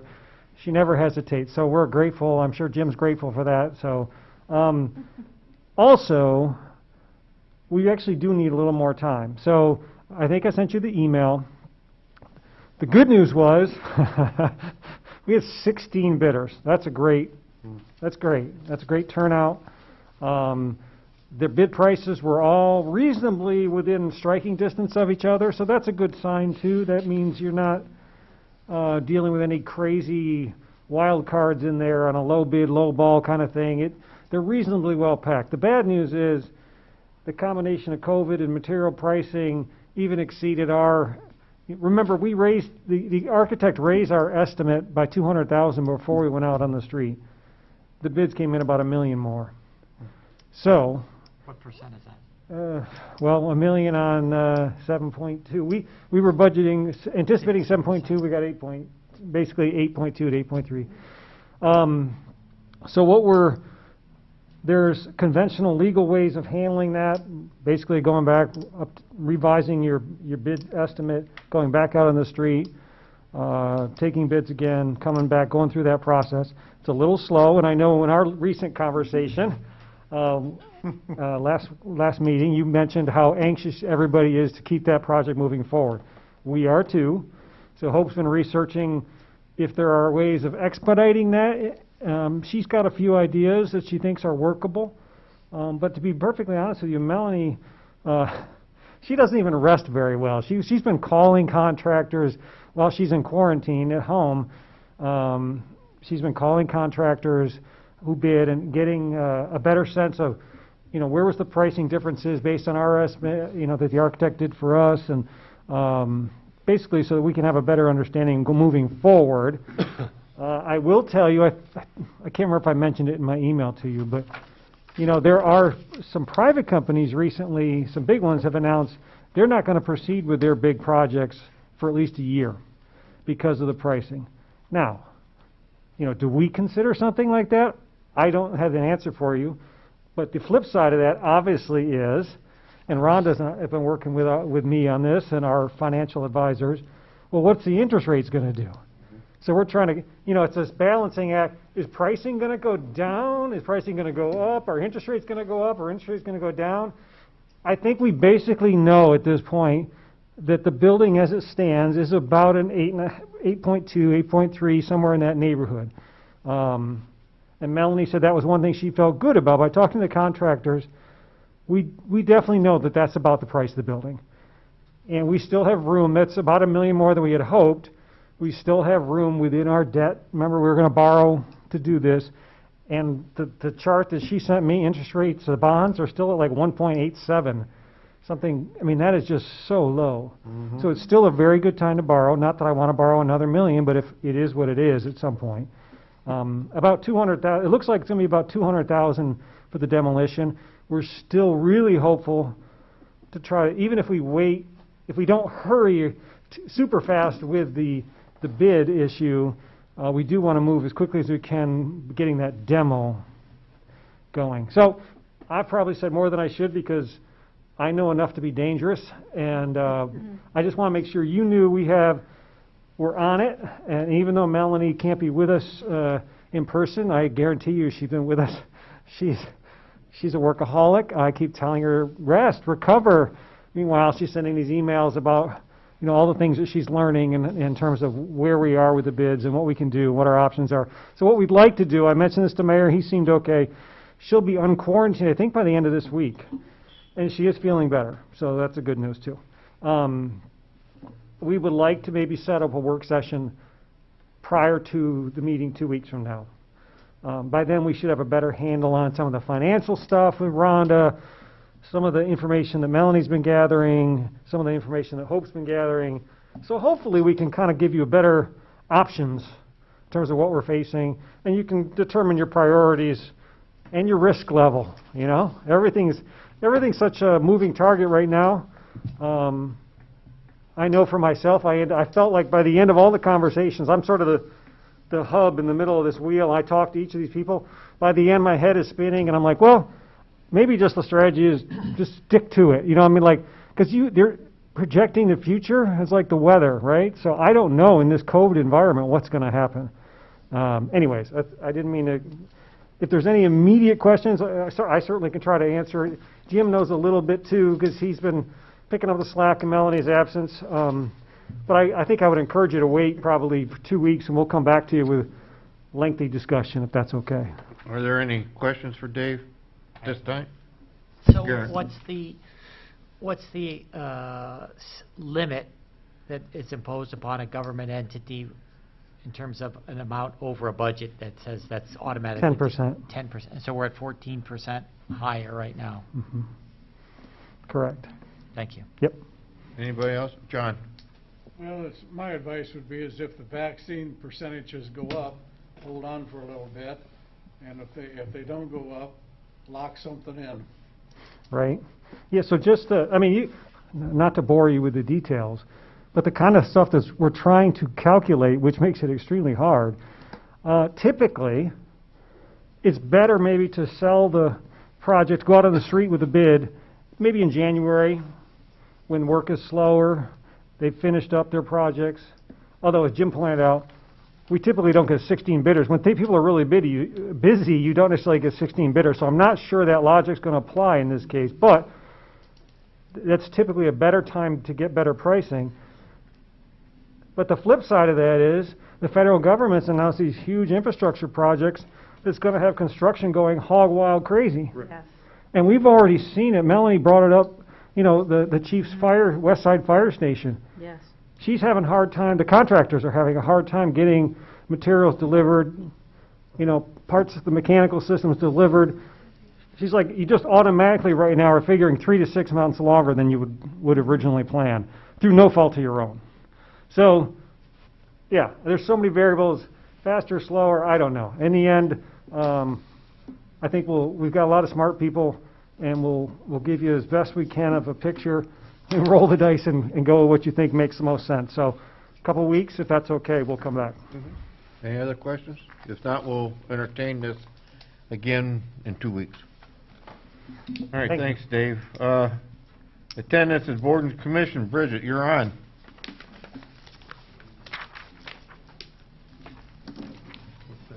Thank you, Mayor. Per council's request, the community development staff compiled attendance records for the Planning Commission, the Board of Zoning Appeals, and the Architectural Review Board in order for council to ascertain if we've had issues with reduced attendance involving excused or unexcused absences in response to the Planning Commission chairperson's letter and his presentation last week. Staff looked at a 32-month period. It covered 93 meetings, and of those meetings, none resulted in any cases that were not approved as a result of a tie. None had any instances of a client or an applicant being turned away or being delayed, and there was no legal challenge resulting from an absence issue. So I did want to highlight that 10 of the 19 boards in the city are under community development. We also do the 2 JEDs. So between those 12 boards, we have 66 members, which means staff has handled well over 500 meetings in a decade. And at all of those meetings, I can assure you that we have not had an issue where when a member was absent, there wasn't a motion by the chair or a reminder from staff to excuse that member. And the reason we do this is because these are volunteers. It is critical that we recognize that they hold other jobs and personal responsibilities. And quite honestly, in some of these boards, there's a motion to excuse even when we haven't been notified. It's in recognition of the fact that community development work and all of the activities covered by these boards cannot move forward if we are not basically supporting these boards. So while I recognize there was one person who found an issue, neither staff nor any members of any of our other boards have found this to be a matter of concern. So if council wants to entertain moving to basically a method of only excusing absences within a certain time parameter, staff would strongly not recommend doing that. We would prefer, since we did not find an issue and had not recognized an issue prior to this, that we let the process as we've been doing it stand, and that the request to move forward just is to follow basically our existing protocols. I can entertain questions. Yeah. So it sounds like the issue that came up by the individual is more an individual problem, and because there was no result and the accusations that were made, and the fact that they used staff letterhead or department letterhead, should that person not should be reprimanded? As a member of staff, that is not mine to call. Volunteers are appointed by the council, so a decision in that realm would fall under your prerogative. So would it be appropriate for council to set to send a letter of reprimand? Again, that is up for council discussion and decision. Roger. Yeah, would it be appropriate to request, because it's really not attacking any of us, but basically that what that person did was basically single out an individual or individuals on their fellow commission. Would it be appropriate for, in that letter, saying that we expect an apology to those people on the commission? Because basically I shouldn't say he, the person was speaking on behalf of themselves. They weren't representative of the city. They weren't representative of that particular commission. They were being arbitrary in their singling out of people. So would it be appropriate to include in that letter of reprimand a request that they apologize, because it is a matter of public record, because they stood right there, and so request apology, and if the person so chooses, could we also include in that letter that we would graciously accept their resignation from the commission?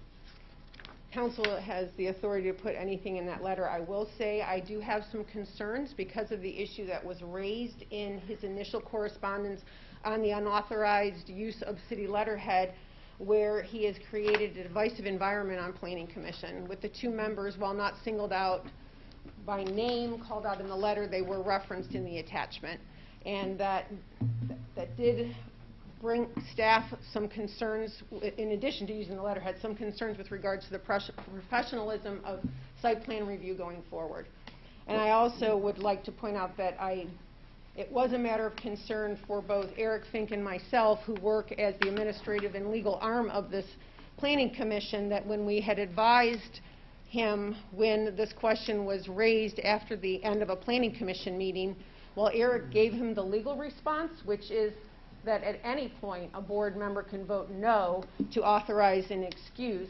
I said it sets a dangerous precedent, not for personal reasons or pride, but rather because without excusing absences, we are going to lose volunteers, and we've already had challenges filling some of our boards. Our BZA has had a vacancy for well over 8 months. Roger, just a minute. Hope wants the floor. Well, that's why I was going to ask Hope to. You have the ability to remove boards and commission members for neglect of duty, incapacity, incompetency, and malfeasance, but you do have to give them written notice and an opportunity to be heard in person after that. Okay. Further, Roger? Not right now. Heidi? What would that, if that was a so-called violation, where would that fall under any of those categories? Is that malfeasance? It could be, and I certainly think that he came in here and spent a good deal of this council's time presenting basically what I believe was his own personal opinion, but trying to bring it across as this issue that the city is having, and you all need to deal with it. In a sense, you could say that he came in here and lied to you, and is attacking other board members. And staff. That could be incompetency as well. Maybe he is not competent to sit on the board. Further, Heidi? No, I just... John? Would I be in order to make a motion at this time? Have we talked about? Do you feel discussion's been enough? Pardon me? Well, let's get a motion on the floor. All right, make the motion. I make a motion that we send a letter of reprimand and ask for this party to step down from their position as chairman. Is there a second? I'll second that for Second by Roger. conversation. Further discussion, Mr. Kuhar.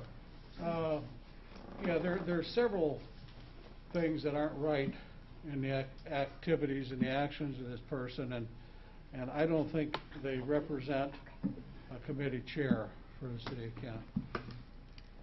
Roger, further discussion? No, I just feel that's why I was going to ask Hope about what we could put in that letter. I have a real concern that he walked out of here believing because we asked for data that we were agreeing with him that there was a problem, and quite candidly, it was just the opposite. Our goal was to, let's find out, and I think it became real clear he was trying to paint a picture that was false, and that false picture, I think, people like that will also create a climate where people don't want to go on boards if they know that they're going to be attacked by a chairperson, by even their fellow person. So I don't know if John's thing goes far enough, but if that's the beginning, maybe that's the beginning process. I would support his motion. I'm assuming that we're going to have the law department write this letter? John? Pardon me? Yes. Robin, you had your hand up? Yeah, to clarify John's motion, you're not asking him to step down from the committee, you're asking Just from him the to step chair. just as chair. Okay. Is there further discussion? Roger. Are we asking him or are we directing him? Directing him. Directing. Okay. Politely asking. Okay. We'll let the law department come up with it. Is there any other discussion? Call the motion. All in favor of the motion, signify by saying aye. Aye. Opposed, same sign. Aye. One against. Okay. The next thing, ordinance replacement pages. Ms. Jones. Thank you.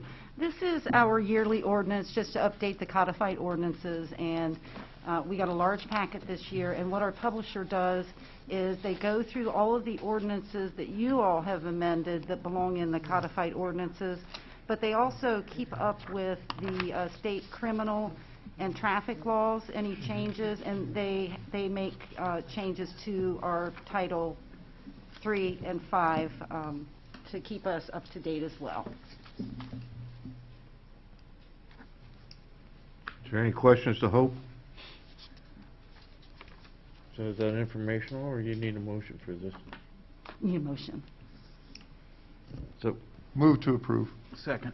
second by Mike. Further discussion, Roger? With emergency. Yes. Emergency, yes. Yes. No further discussion? Mike, further discussion?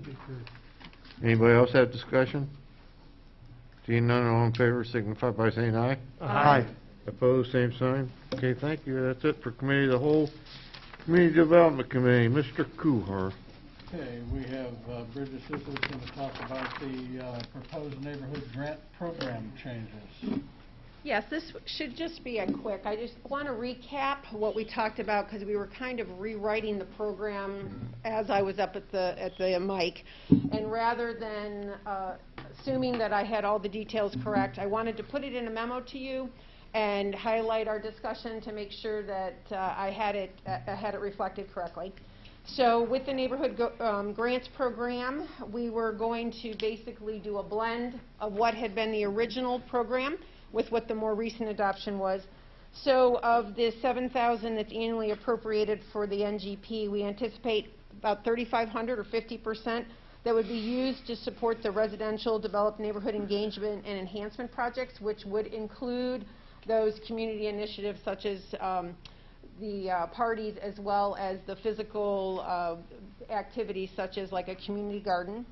And this would be done on regional. It's a reimbursement basis, and the costs are the same as they were back in 2014 with regards to eligibility as defined by the audit. And then approximately 50% would be used for what had been initiated in 2019, which is to help eligible homeowners that have income challenges with code enforcement compliance. So addressing some of those exterior property maintenance code matters.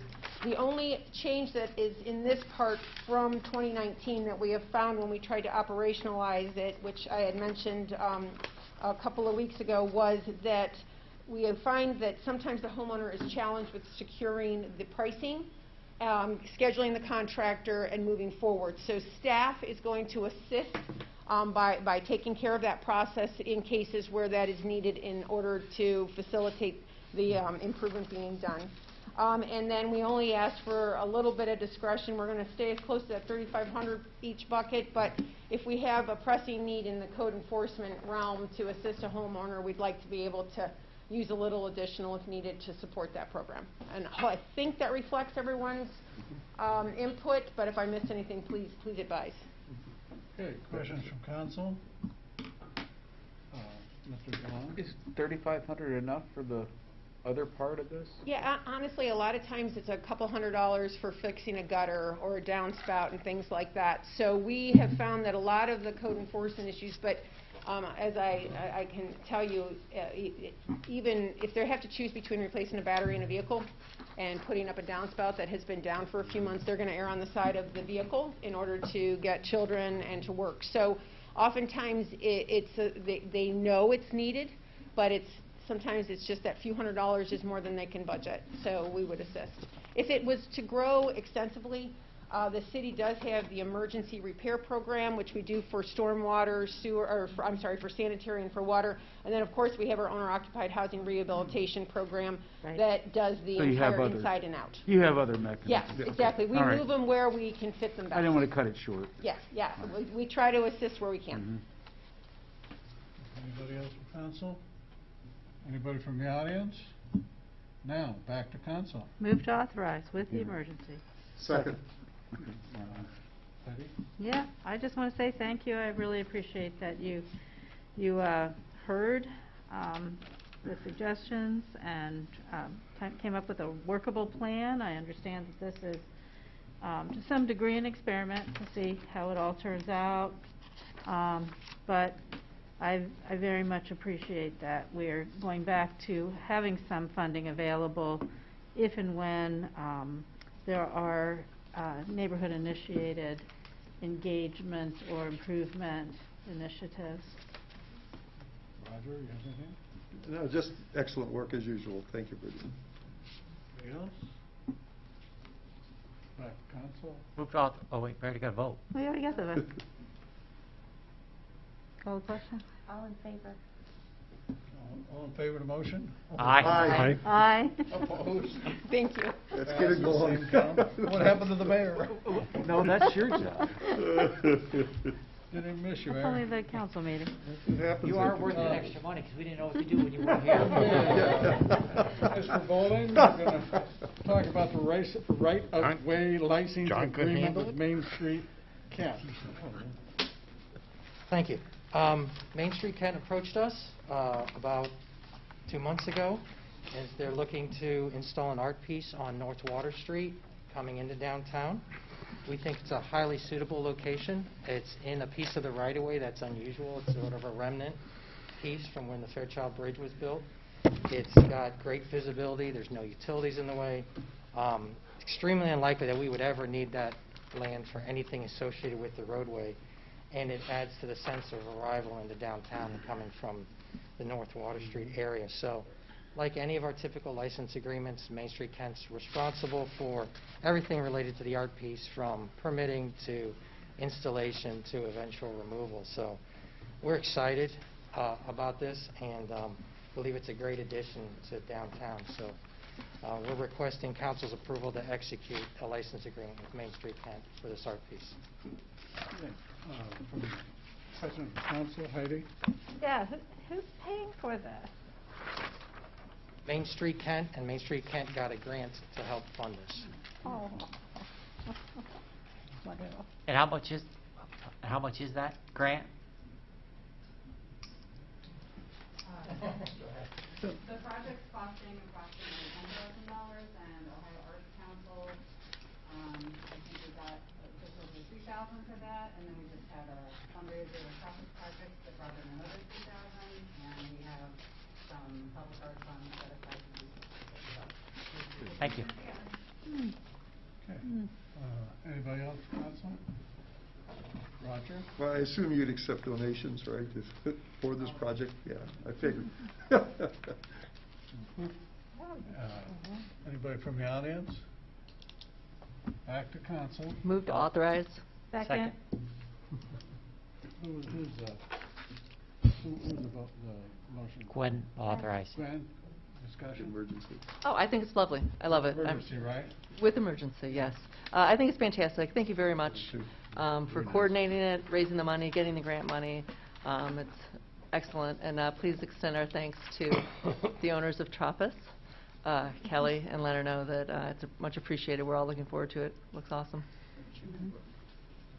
I think it's really creative, and it's going to really enhance that North Water Street corridor. It's going to announce that this is Kent, and we are something unique, and I very much appreciate that. Thinking, I guess you could say, outside the box to some degree, it surprised me, and I was really, I think this is really great for our city. Anybody else? All in favor of the motion? Aye. Aye. Opposed? Passes. Thank you very much. Nice job. Health and Public Safety Committee, Mr. Yeah. Amrine. The first topic tonight is noise ordinance review. Chief Scherer and Ms. Jones. Thank you. You got it? Yeah, I got it. After the last meeting and the lady who came up, who got charged, or her husband got charged for tuning his guitar in his garage at 5 o'clock in the afternoon, and quite reasonably, I think that you raised concerns about what our ordinance looks like. And I took a look at it, and I noticed what was interesting is Kent has a separate section called Unlawful Noise. I looked at a couple other codes where I've worked before, and typically any noise complaints, fight complaints, things like that are covered under disorderly conduct. And when you look under your unlawful noise ordinance, there are 9 different definitions of what different noises can be. And the one that this lady's husband got charged with, her husband actually fit the definition of that noise because they could go up to their property line, hear the noise, 5 o'clock in the afternoon, they call the police hear it on a recording, offer him to sign a charge because he feels it's unreasonable. I personally, and I asked Nick to take a look at those reports and things, and the law department is dealing with that case, and I think that it's going to be successfully handled for everyone. But I would like to sit down with Nick and maybe go through this unlawful noise ordinance and say to him, Nick, does this really need to be here, or can your guys deal with it under the disorderly conduct section, where I think we wouldn't put these definitions in. We would leave it a little bit more vague, like disorderly conduct, and let's just... I would be so mad if someone came to my house at 6 o'clock on a Saturday afternoon. I'm having a couple drinks on my deck, playing my radio, and I get charged because my neighbor is upset with me. And it's my understanding from talking to Eric, who's Eric Fink, our prosecutor, talking to both sides, I think that there is a neighbor situation going on there, so it's probably going to be tit for tat, and we will never be able to fix that. But I think the situation does bring up the fact that this needs fixed. So I think it might be a little more tricky than meets the eye to an extent. I agree with this particular circumstance, but I think that when you start to shift this problem to University Drive, I think it's a different conversation, and I think we have to have a law that's comprehensive enough to apply fairly to both circumstances, if that makes sense. Yeah. Okay. Yeah. John? Yeah, Hope, I have a question for you. In a lot of other locations, not just for noise, but for some other type of police call situations, or where it might be loitering or unlawful assembly, their laws are written in such a fashion that they say, well, let's say you get a noise complaint, it's investigated by the police, they're told to keep it down, and if they don't keep it down, then they get cited. Or if they're standing on a sidewalk and the police say, okay, you have to move along, if you come back in 5 minutes, they're still hanging out, then it's illegal congregation. And maybe something like that should be implemented in our noise ordinances, unless it's just a blatant violation with understandably a nuisance. Do you mind if I respond? Go ahead. I think that the particular circumstance we're dealing with in this particular case is different than a lot of others. We wouldn't have taken that call at 5 o'clock in the evening and gone out there and cited this gentleman. The issue with this particular call is the complainant, who was the one that was bothered by the noise, wanted to sign the charge. If you look at this case, our officer did not sign the charge, did not charge this person. That being said, the elements of the crime were met, and the private citizen who made the complaint and was disturbed by the noise wanted to come in and sign that charge. So being that we can establish our probable cause very easily based on what the law says, we're not in a position to refuse that private citizen the ability to come in and sign the charge, if that makes sense. Well, that being said, they could sign that complaint because of the way that our noise ordinance is written. If our noise ordinance was written with a warning first, or a notice to quiet down, then they'd have no complaint to sign unless people continued. Could our noise ordinance preclude, and this is for Hope, could our noise ordinance preclude the state disorderly conduct laws, though, that would also apply to that circumstance? I'm sorry? I think that I understand your question, but I think your question would changing our ordinance to that wording would conflict with the state disorderly conduct laws. Well, I don't know, are we citing them for disorderly conduct, or are we citing them for our city noise ordinance? I get what you're saying, but both laws, the elements of both laws could be met by these circumstances, if that makes so just because we change our noise ordinance doesn't mean that the other law doesn't still apply. Roger? Yeah, Chief, are there other instances where I, as a private citizen, can come and sign a complaint? Are there other parts of our legal code that... Absolutely. Quite frankly, most misdemeanor offenses where there's a victim, we don't sign the charges. The victim generally signs the charges on misdemeanor offenses. The only times that we sign the charges are felony offenses, misdemeanor offenses of violence, like domestic violence, for instance. If we don't have a cooperative victim, we will sign the charges. Theft charges we'll sign sometimes, not all the time. A lot of times, even like, let's say if there was a theft at Walgreens right now. Generally speaking, the manager of Walgreens comes in and signs those charges. Like trespassing? Yes. Yeah, see, I was thinking about the school-related. I used to go down and sign the charge. The police never did. That's why. Yeah. Okay. Further?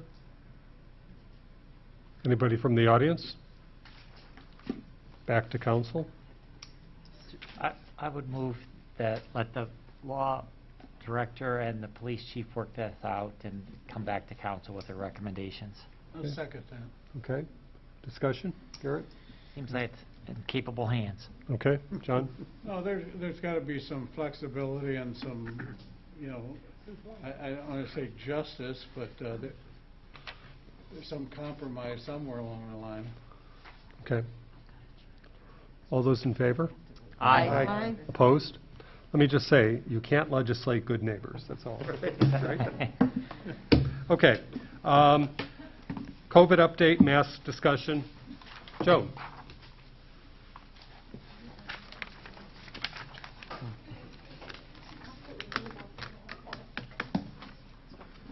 What fun stuff does she have now?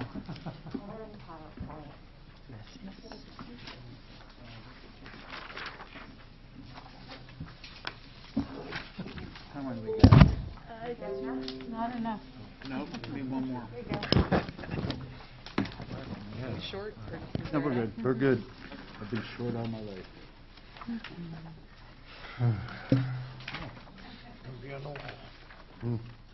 Oh.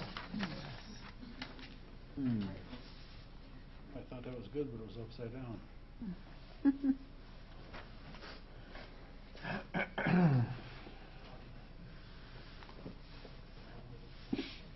Perfect. All right, thanks. Okay.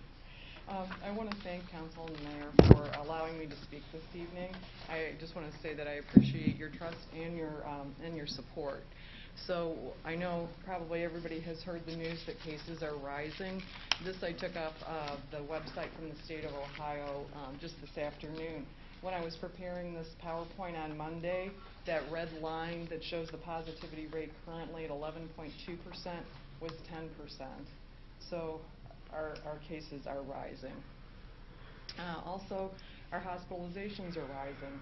As we probably remember from last year, about 2 to 3 weeks after cases start to go up, hospitalizations go up, and about 2 to 3 weeks after that, we start to see deaths rising, unfortunately, as well.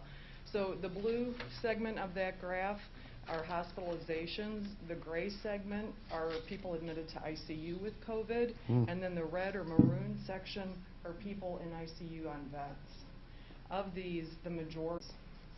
So the CDC just announced today that an unvaccinated person is 17 times more likely to be hospitalized than a vaccinated person. So that's important to know. Hope, could it? Yes. So just, when you say majority, can you quantify, like, what's the percent? They're saying anywhere from 95 to 98%. Okay. It's a high percentage. Thank you. Yeah, thank you for clarifying. So locally, what are we seeing? I'd actually like to thank Portage County Health District for supplying this in the next slide. This shows two different years, same exact time period, 8/3 to 8/30. The blue line is 2020 numbers of cases, or 7-day average, and then the green line is this year's experience in August. And you can see the dramatic difference. we are having more cases. Right now, there's more cases outside of Kent than there is in Kent. And then this also shows the positive case reports as well, and the blue lines are the numbers of individuals, and then the red line is the average. So Portage County looked at 8/30 of 2021. The 7-day average was 48 cases. That same day last year, the 7-day average was 6 cases. For the city of Kent, on 8/30 of 2021, the 7-day average was 6. That same day last year, our 7-day average was 1.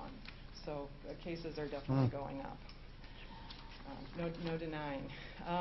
I then just did a quick count of our cases since the start of this year, and I thought it was really interesting. Now, there is like a 2 or 3 day delay from when people get tested to when I see the test result as positive, so I'm still getting cases from the 31st of August. But it's interesting that our cases so far are 146 compared to March, also 146, only the curve has changed dramatically, right?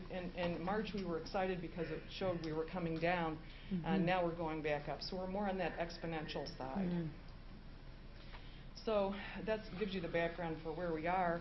And in terms of the mask discussion, and I know that this has been ongoing, and there's many different opinions on it, but studies that look at mask use, the randomized controlled trial studies, which are the gold standard, those are usually, in the past, they have been done in the healthcare setting with healthcare professionals.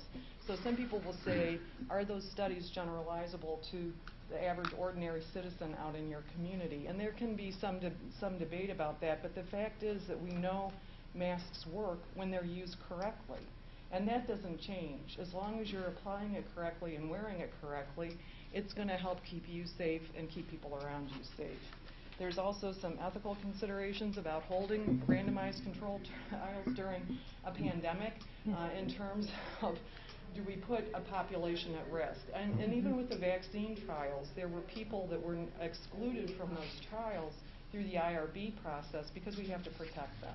So it's very tricky and tenuous in terms of holding a randomized controlled trial. But still, they looked, people looked at all the tests, all the research that had been done, and out of 67 randomized controlled trials, those are the best, the gold standard, overall masks were the best performing intervention across populations, settings, and threats. And then also a review of pre-pandemic trials suggests that there is a benefit for the general population to wear a mask. So I hope that that would be considered.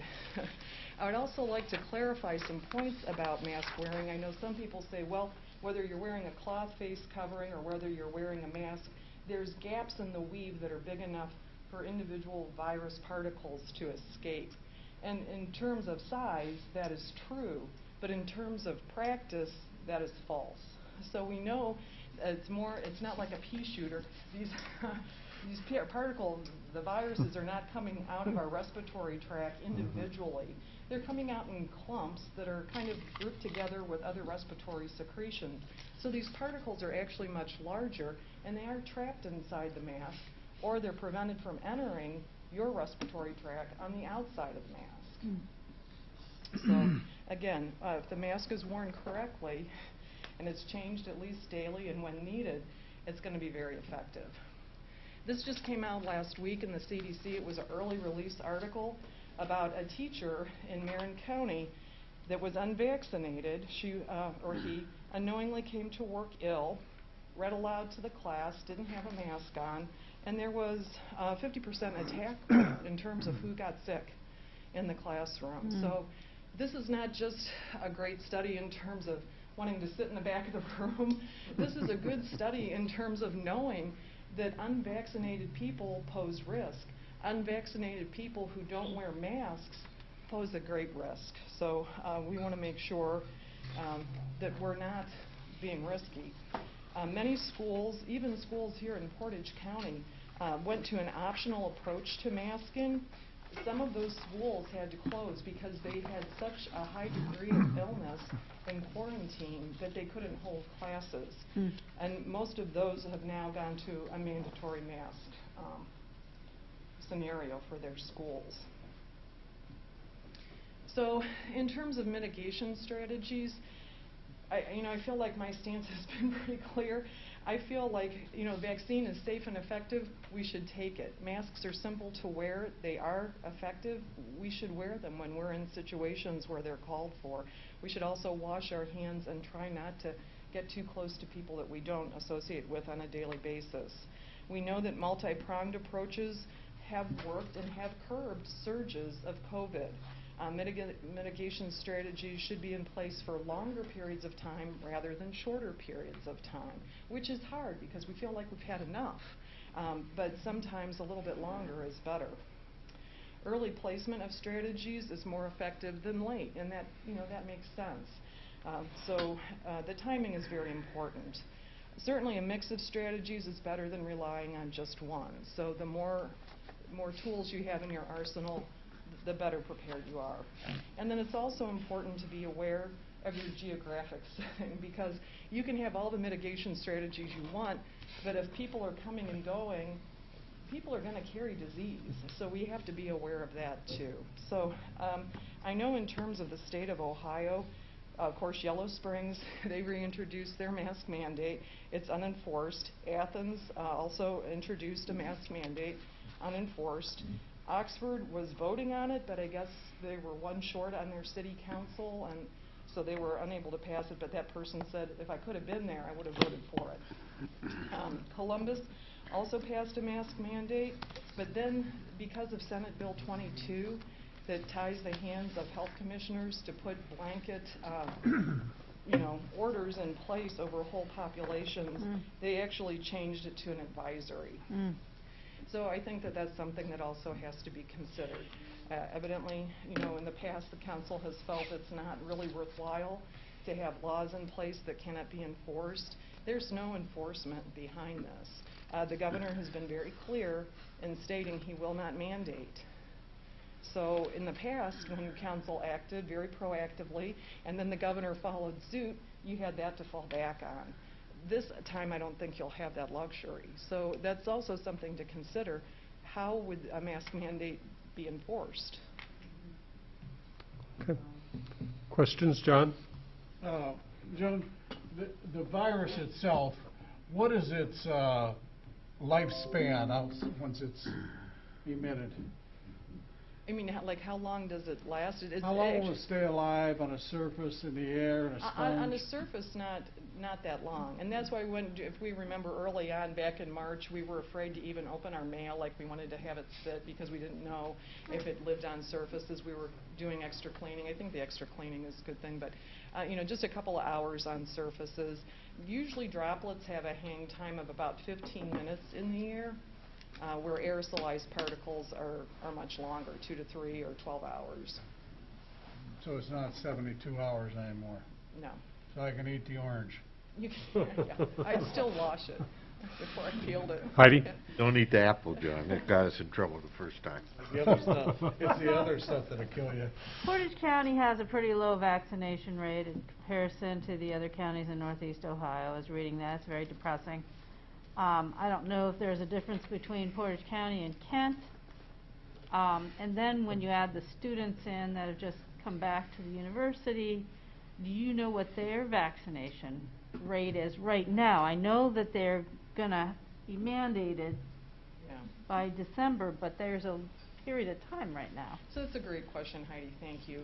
And so for the 44240 zip code, which also includes Brimfield, our vaccination rate as of, I think, yesterday morning or today was 55.5%. So we're a little bit higher overall, but I think Aurora was like 78 or 79, really verging on 80% vaccinated. So we do have some higher vaccinated areas and some lower ones. And what about the students? Do you have any sense of that? I just heard on the KSU pandemic call today, and now I can't recall that number, because they are asking students to voluntarily upload their documentation of their vaccine for ones that they have not themselves vaccinated. And I wanted to say on campus is 67%. I think it's close to that, but those are just on campus. So the 5,000 or so students that are in on-campus housing, has about a 67% vaccine uptake that I would be now. Okay, better than I thought. When? I just wanted to ask Joan, so we have one hospital in the county, one major hospital in the county. So looking at these numbers rise, how many available beds do they have? How many ICU beds do they have? Not just being used right now, but just, I think it's a sobering number. In total, how many ICU beds are available? Because it's not many, is it? No, overall they have 16 critical care beds, but I know early on in the pandemic, when they shut down their elective surgeries, they turned their PACU, their post-recovery unit, into a critical care because those nurses are trained as critical care nurses. So they were able to expand their capacity. Their current pandemic plan allows for a 300% surge rate. So while they are maintaining right now, they are saying that while they have beds, they don't necessarily have the staff. And that's true throughout northeastern Ohio. And it's true throughout many parts of the state as well as the country. So that is really the big concern, is that healthcare workers and nurses are leaving the bedside in droves because they're sick of this pandemic and of the stress and the strain and the care that's involved in taking care of patients. So that's, I think, more of a concern. You can have as many empty beds as you want, but if you don't have a staff nurse and a respiratory therapist and what else you need to take care of that patient, it's going to be tough. And it's, of course, very tough then on the nurses who are left behind. They're having a higher nurse-to-patient ratio, and that's a dissatisfier as well. They're asking to be, to work longer, harder hours. They are being given bonuses, offered bonuses and increased pay, and they're saying, you know what, that increased pay and that bonus is not a good trade-off to me because my time and my mental health is more important. So that is a concern. And we have seen hospitals in the South starting to surge. And in fact, I don't know if you saw the press conference with Dr. Vanderhoff last week. I think it was the doctor from Wexner Medical Center said most of the hospitals except for the Cleveland Clinic in the state of Ohio have said we are not going to accept patients from Texas, Mississippi, Alabama, or Louisiana. They have been asked to transfer patients to Ohio. And the Ohio hospitals are saying, no, we see what's coming. We need to save those beds for our patients that live here in this state. So it's something to consider. John? Are you at the point now where you were doing vaccinations in the Kent Health Department yet? I am. And what vaccine are you using? I have been using Johnson & Johnson, and just this week I was able to get our first shipment of Moderna in. I will probably not get Pfizer because I don't have the ultra-cold freezer. I could probably do a memo of understanding. There's other agencies is that a walk-in, appointment only? Right now, they've been just so few and far between that I've just been taking people as they come. And I've still been going to people's homes. For people who have a hard time getting out or just can't navigate the system, I've been going into individuals' homes to vaccinate as well. I heard just in the last 48 hours that there was a big spike in people getting vaccinated too, which is a good sign. Yeah, I think people are starting to get concerned. Now they're hearing family members in other states that are having problems, and so it's becoming more real to them. Roger? Yeah, Joan, from a speculative standpoint, those of us who are older, okay, the idea that we're going to get a booster shot at some point, is that still viable? I mean, we hear that they've been approved, and when do you think that might be becoming available? And should we get the booster shot if we had Pfizer? Should we get a Pfizer booster? If we, That's a great question. Yeah, I'm just curious about what your thoughts are on that. So I think, from what I understand, final approval will come on September 20th, and then they'll decide, do we want to move ahead with boosters? There's been some discussion. Was the study in Israel, did it really compare apples to apples? So maybe we didn't look at that correctly. But I think a study just came out of California that said, yes, immunity is in fact waning, and we do need to have a booster. So just like we have to, or we should have an annual flu vaccine, or if you take hepatitis B series, you have to get all three. We will probably have boosters at some point. And from what I understand right now, you should stay with the manufacturer you started with. Good. Thank you. John? Yeah, I can't remember where I read it, but maybe you know something about it. I read it. There was a new study that just came out that said that you probably, if you've had both shots, won't need a booster because they've just found some research that say that the people that have had the shots, there's something in their immune system is building up or getting stronger because they've had the shots. Well, I mean, I think the immune system is very complex, and to boil it down to just like you have to have this number, and then you're going to be safe, or if you're below that number, then you need a booster, it is a little too simplified. So I know with other vaccines, sometimes your immune levels, if they draw tighter, it doesn't show, but if you get re-exposed to that same organism, your body will remember it and fight it. I just don't know that they have that information solidly in hand in terms of COVID. If your immune system doesn't show those high enough levels, if you get exposed to it, would you indeed remount that immune response? I don't think This was something supposedly, and they use words I don't understand at all, that was just released within the last 48 hours. And so I just, Heidi? Yeah, I want to get back to the mandate versus recommendations, et cetera. You know, it's been kind of a free-for-all, you know, in the last several months until recently. I'm starting to see signs now in businesses that say mask is recommended rather than, you know, I can't remember what usually they've been saying, but if you're vaccinated, don't worry about it kind of thing.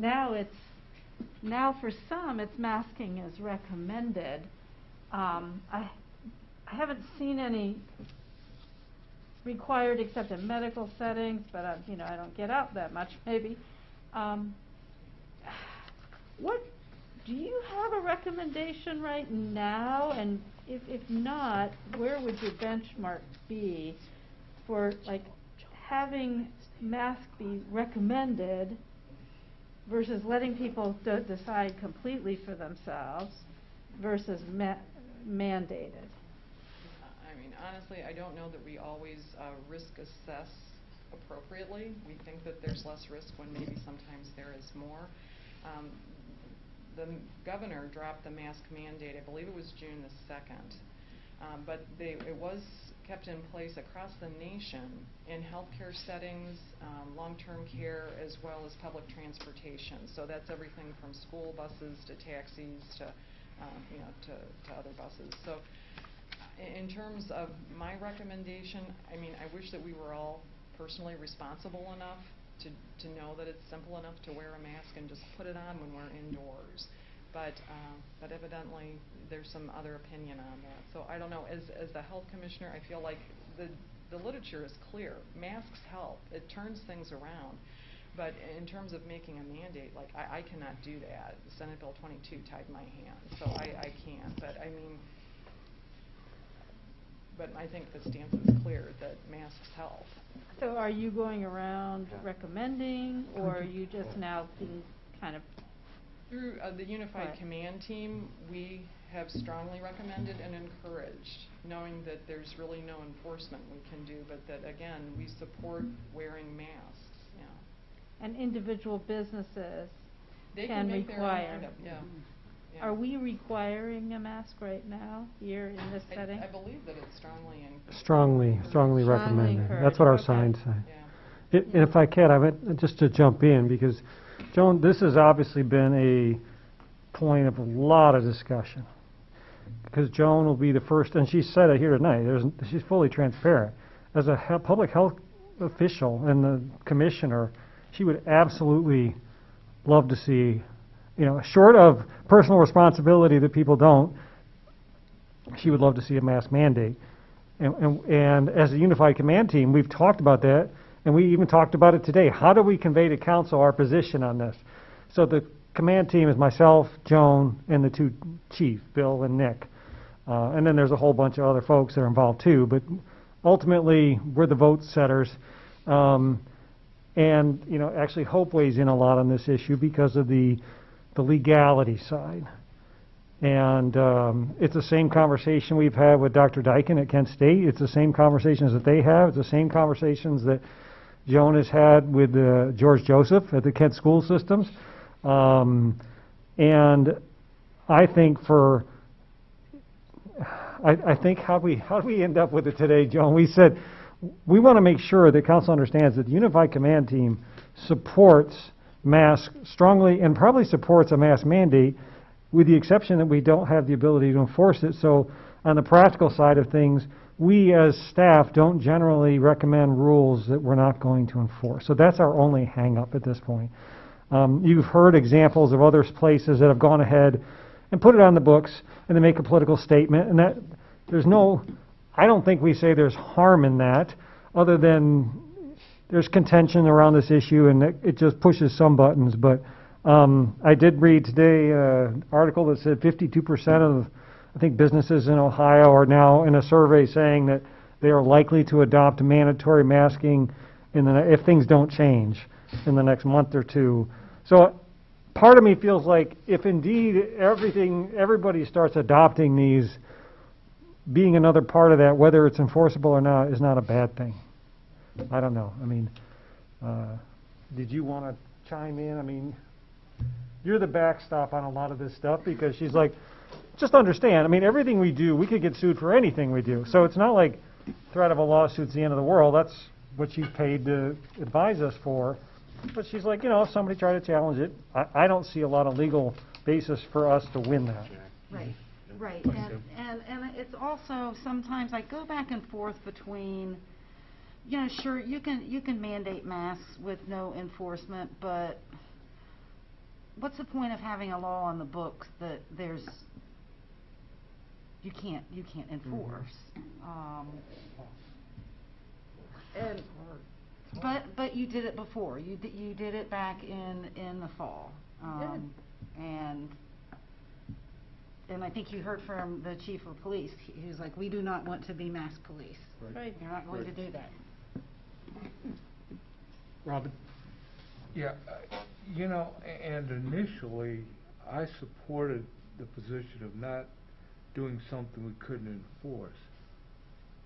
But there was greater participation after we did it. Mm-hmm. There were people who decided to do it because, first off, we as government and we as government leaders pointed out, and they knew we didn't have an enforcement capability. And I think Roger and I were like, well, why are you going to do something you ultimately can't enforce? And then you had the issues Dave brought up, which was, how people react to that when they see an enforcement, a mandate, and then people are doing things outside of that. And so they may react and respond. But at the end of the day, I thought our determination was we got greater participation than we would have had if we did not do that. And so ultimately, we made a statement, but that statement had some impact and effect. And I'll be honest with you, I think we're cruising back toward a mandate. We're in an election thing for the governor. I think he's going to be a little hesitant. But we're going to have to start closing down businesses. These are all things that are going to generate from our failing to act, to take a leadership role and step forward and say, we need to do this. Now, if we're not going to be able to mandate, we know we couldn't do that before.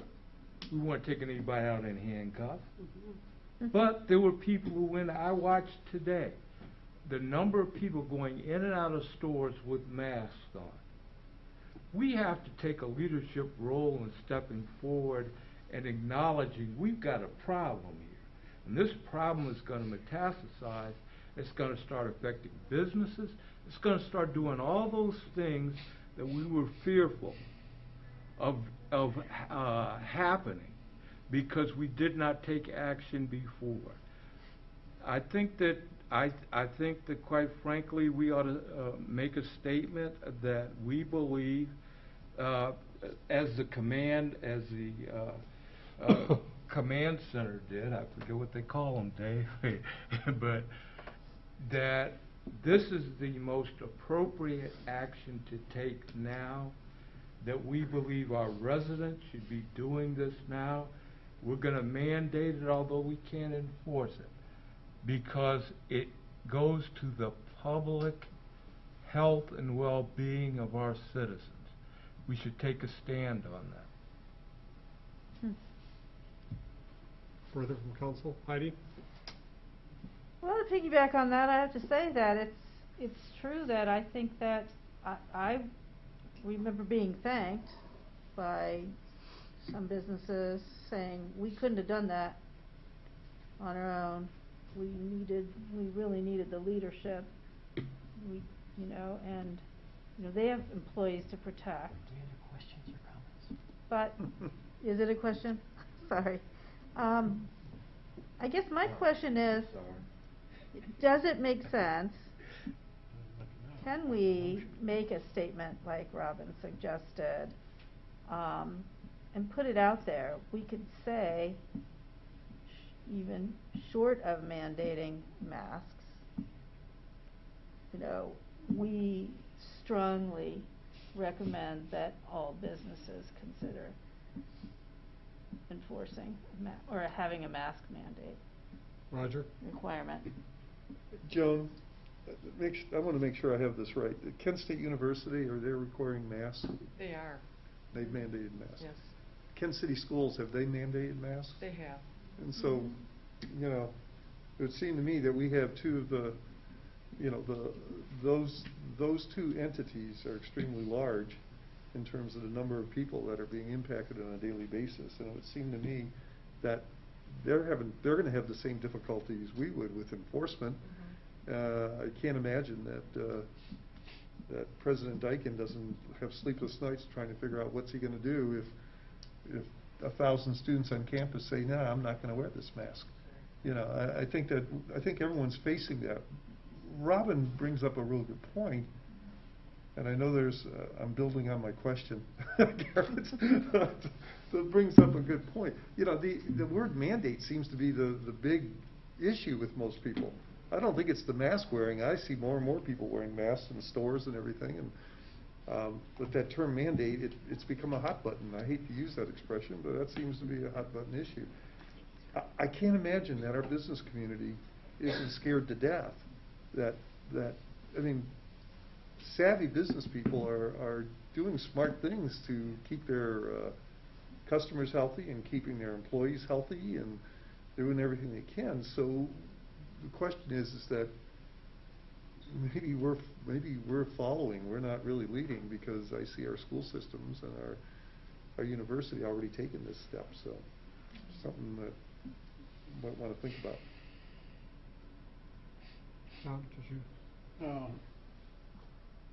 Joan, see if you've observed the same thing I've observed. In the last, after we dropped all the mandates, it seemed like the sanitation bottles disappeared from everywhere on the counters. A lot of the shields came down. A lot of the people stopped wearing masks that worked in the businesses.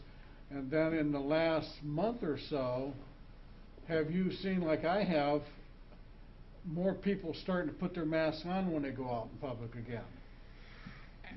Maybe a slight trend of more masks. I know I often, if I look out my window, I just take a quick count of who's wearing masks and not. And I would say to a certain degree, I did see the same as you, that when those directives were rescinded, the plexiglass barriers came down, the alcohol hand rub disappeared, the cleaning agents were not as prevalent. Like there's no virus. Yeah, but I think some of those probably should have stayed in place, yeah. But I do see a small increase, and certainly when I go to the store, I see more people wearing masks again. Yeah, yeah. But certainly maybe not. So there are some people with brains. Yeah, there are. Okay, further from council? Anyone from the audience? Back to council. I would move that we further monitor the situation before making any decision about a mandate. I'll second that. Okay, discussion, Garrett? No, thank you. Gwen? No, I think Joan did a fantastic job. I really appreciate hearing it. Hopefully, residents can hear about this presentation through the media and have an understanding of the difficulty that we're being, faced with right now. As far as our business community, it's essentially slowed already. I think businesses are already suffering the brunt of people being afraid to come out, and I'm hesitant to make any declaration right now about what businesses ought to or ought not to do. It's already hard enough, and I don't think they want to be the front lines of a mask mandate right now. But I think we should monitor it, and I think this is really valuable information, and I really want to encourage everybody to wear a mask. I think the evidence is really clear here. Thank you. Okay, Roger? Yeah, I'm hearing that we should monitor it, but I think we should be more specific than that. If in fact we see trends that continue at the rate that they have been taken and this motion passes, I am real concerned that to flippantly say, and I don't mean that in a derogatory way, but I do the same thing, oh, we'll see how things are gonna work out. I think we need to be a little bit more, I think we need to be more definitive if this motion passes and say, hey, we're going to revisit this in 2 weeks, and if we see a 10% or a 20% increase, of COVID and it keeps rising, then where are we going to start? When are we going to plug our finger into that dike? Yeah. And that's my concern, that are we not taking a dramatic enough step, or are we going to wait until the dam is crumbling around us and we're not getting across to our community the seriousness of this? So that's my only concern. I mean, I understand the motion, and I probably will vote yes on the motion, but I do have a concern that we make sure that this doesn't disappear, that we come back in a week or 2 weeks, or if there's that, because I'm going to bring the motion then, if this thing continues to get that bad. Robin? Yeah, and thank you, Roger. I support your general thought, but with what Garrett's saying, I think we probably need a little breathing room right now to go out and get input from businesses so they understand that we are as concerned as they are about their ability to function in the community, that we work with them. That word mandate is a trigger, but it's also an acknowledgement. The acknowledgement that we have a real problem here, as Roger was saying, that we need to deal with. And it's going to be sooner rather than later. We're not getting away from this because we're not acknowledging it. The reality is, it's coming. And I thought we ought to probably be a step ahead, but I can appreciate what Garrett's saying. I think we probably, Peter said, not a lot, because we already know how this movie ends. We've been there before. This is a sequel. So let's be aware of that and get prepared to deal with it. John? Yeah, I'm going to support the motion, but I think while we're doing our evaluating, we ought to send out some little messages that says, hey people, masks work. They might hurt your pride a little bit, but they do work. And just get the message out, and ask for a volunteer army of people. The only way you stop a pest is cutting the food supply off. And this thing is a pest, and you need to cut the food supply. Okay, Roger? Yeah, I just, one last thought about this. Earlier tonight, we actually asked for data, and we actually got data as it applied to an issue within one of our commissions. Once we saw the data, we were moved to act on that data. I'm just going to say that if this data continues, if we see that graph continue, are we going to have the courage to say, hey, even if we can't enforce it, wear masks when you're in an area where there are a large number of people. Start using the 6-foot, thing again. We either have to say it knowing that it's not enforceable. If the data, if that chart keeps going up, I mean, we might as well shutter up the city, because people aren't going to come out. They're going to be sick. And I struggle with the fact that we, on one side of our mouth, we use data to make dramatic decisions.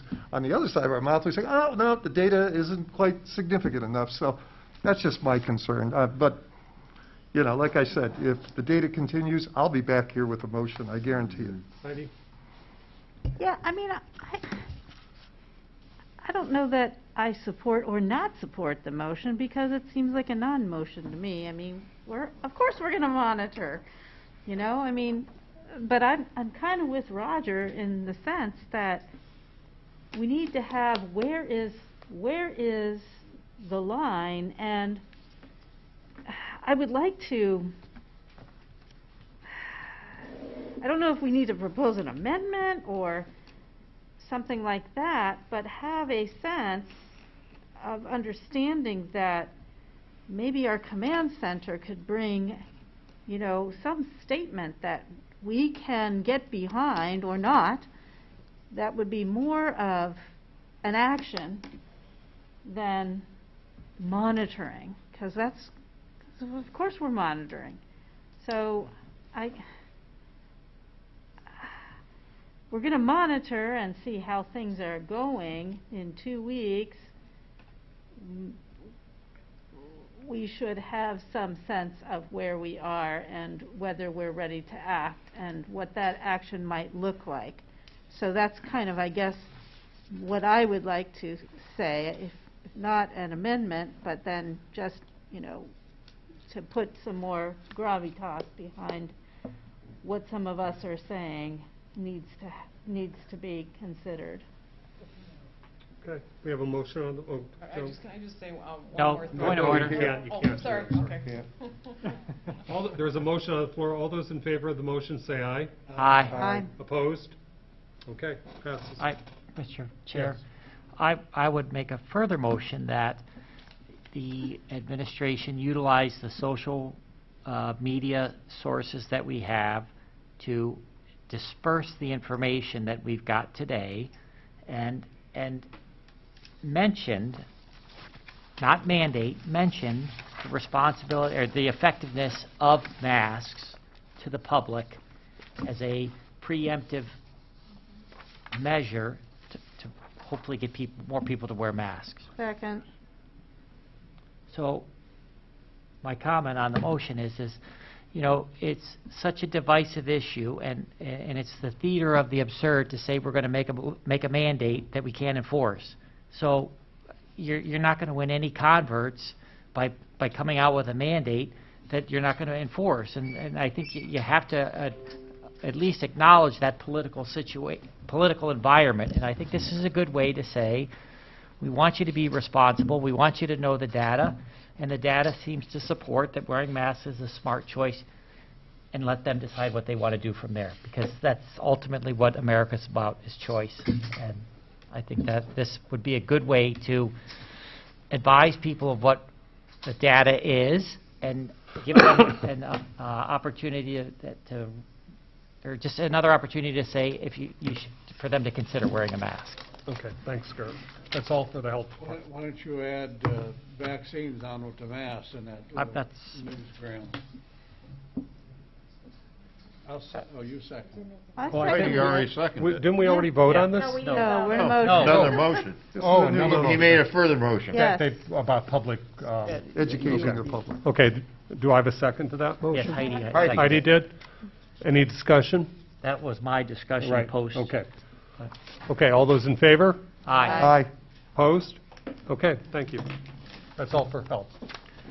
Okay, moving to the sidewalks, utilities, Mr. Sidoti. Yes, our first conversation is about the East Main Street update from Mr. Bowling. Yeah, I'm going to jump in while he's queuing it up. Just to be clear on this, this is just letting you know that he's getting ready, the project phase is getting ready to move to the next phase, which is the public meetings, discussions. This is not your night to vote on it, to get the full details, especially since we're already 3 hours in. Is that all? You will have, you're welcome to attend any of the public meetings. We'll be sure to let you know about those, where you can really get into the weeds. Or you're also welcome to just call Jim anytime. He said that's no problem. He and John can meet with anybody. This is just meant to, I told him, he promised me to keep it, this is the Michelob Light version, you know? I mean, this is just a brief overview of what he plans to present to the community. In terms of questions and answers, I'd really suggest saving that for the other meetings, the public meetings, and after all those public meetings are done, he comes back to you for the detailed discussion and at some point authorization, hopefully, to move forward with the project. So this is not your only bite at the apple. This is really just put it on your radar screen so that as he's going around, you're aware of what he's generally talking about. So if someone comes up to you and says, it's a great idea, it's a terrible idea, you at least know what the heck they're talking about. So that's all we meant to do tonight. So with that, Jim. Thanks, Dave.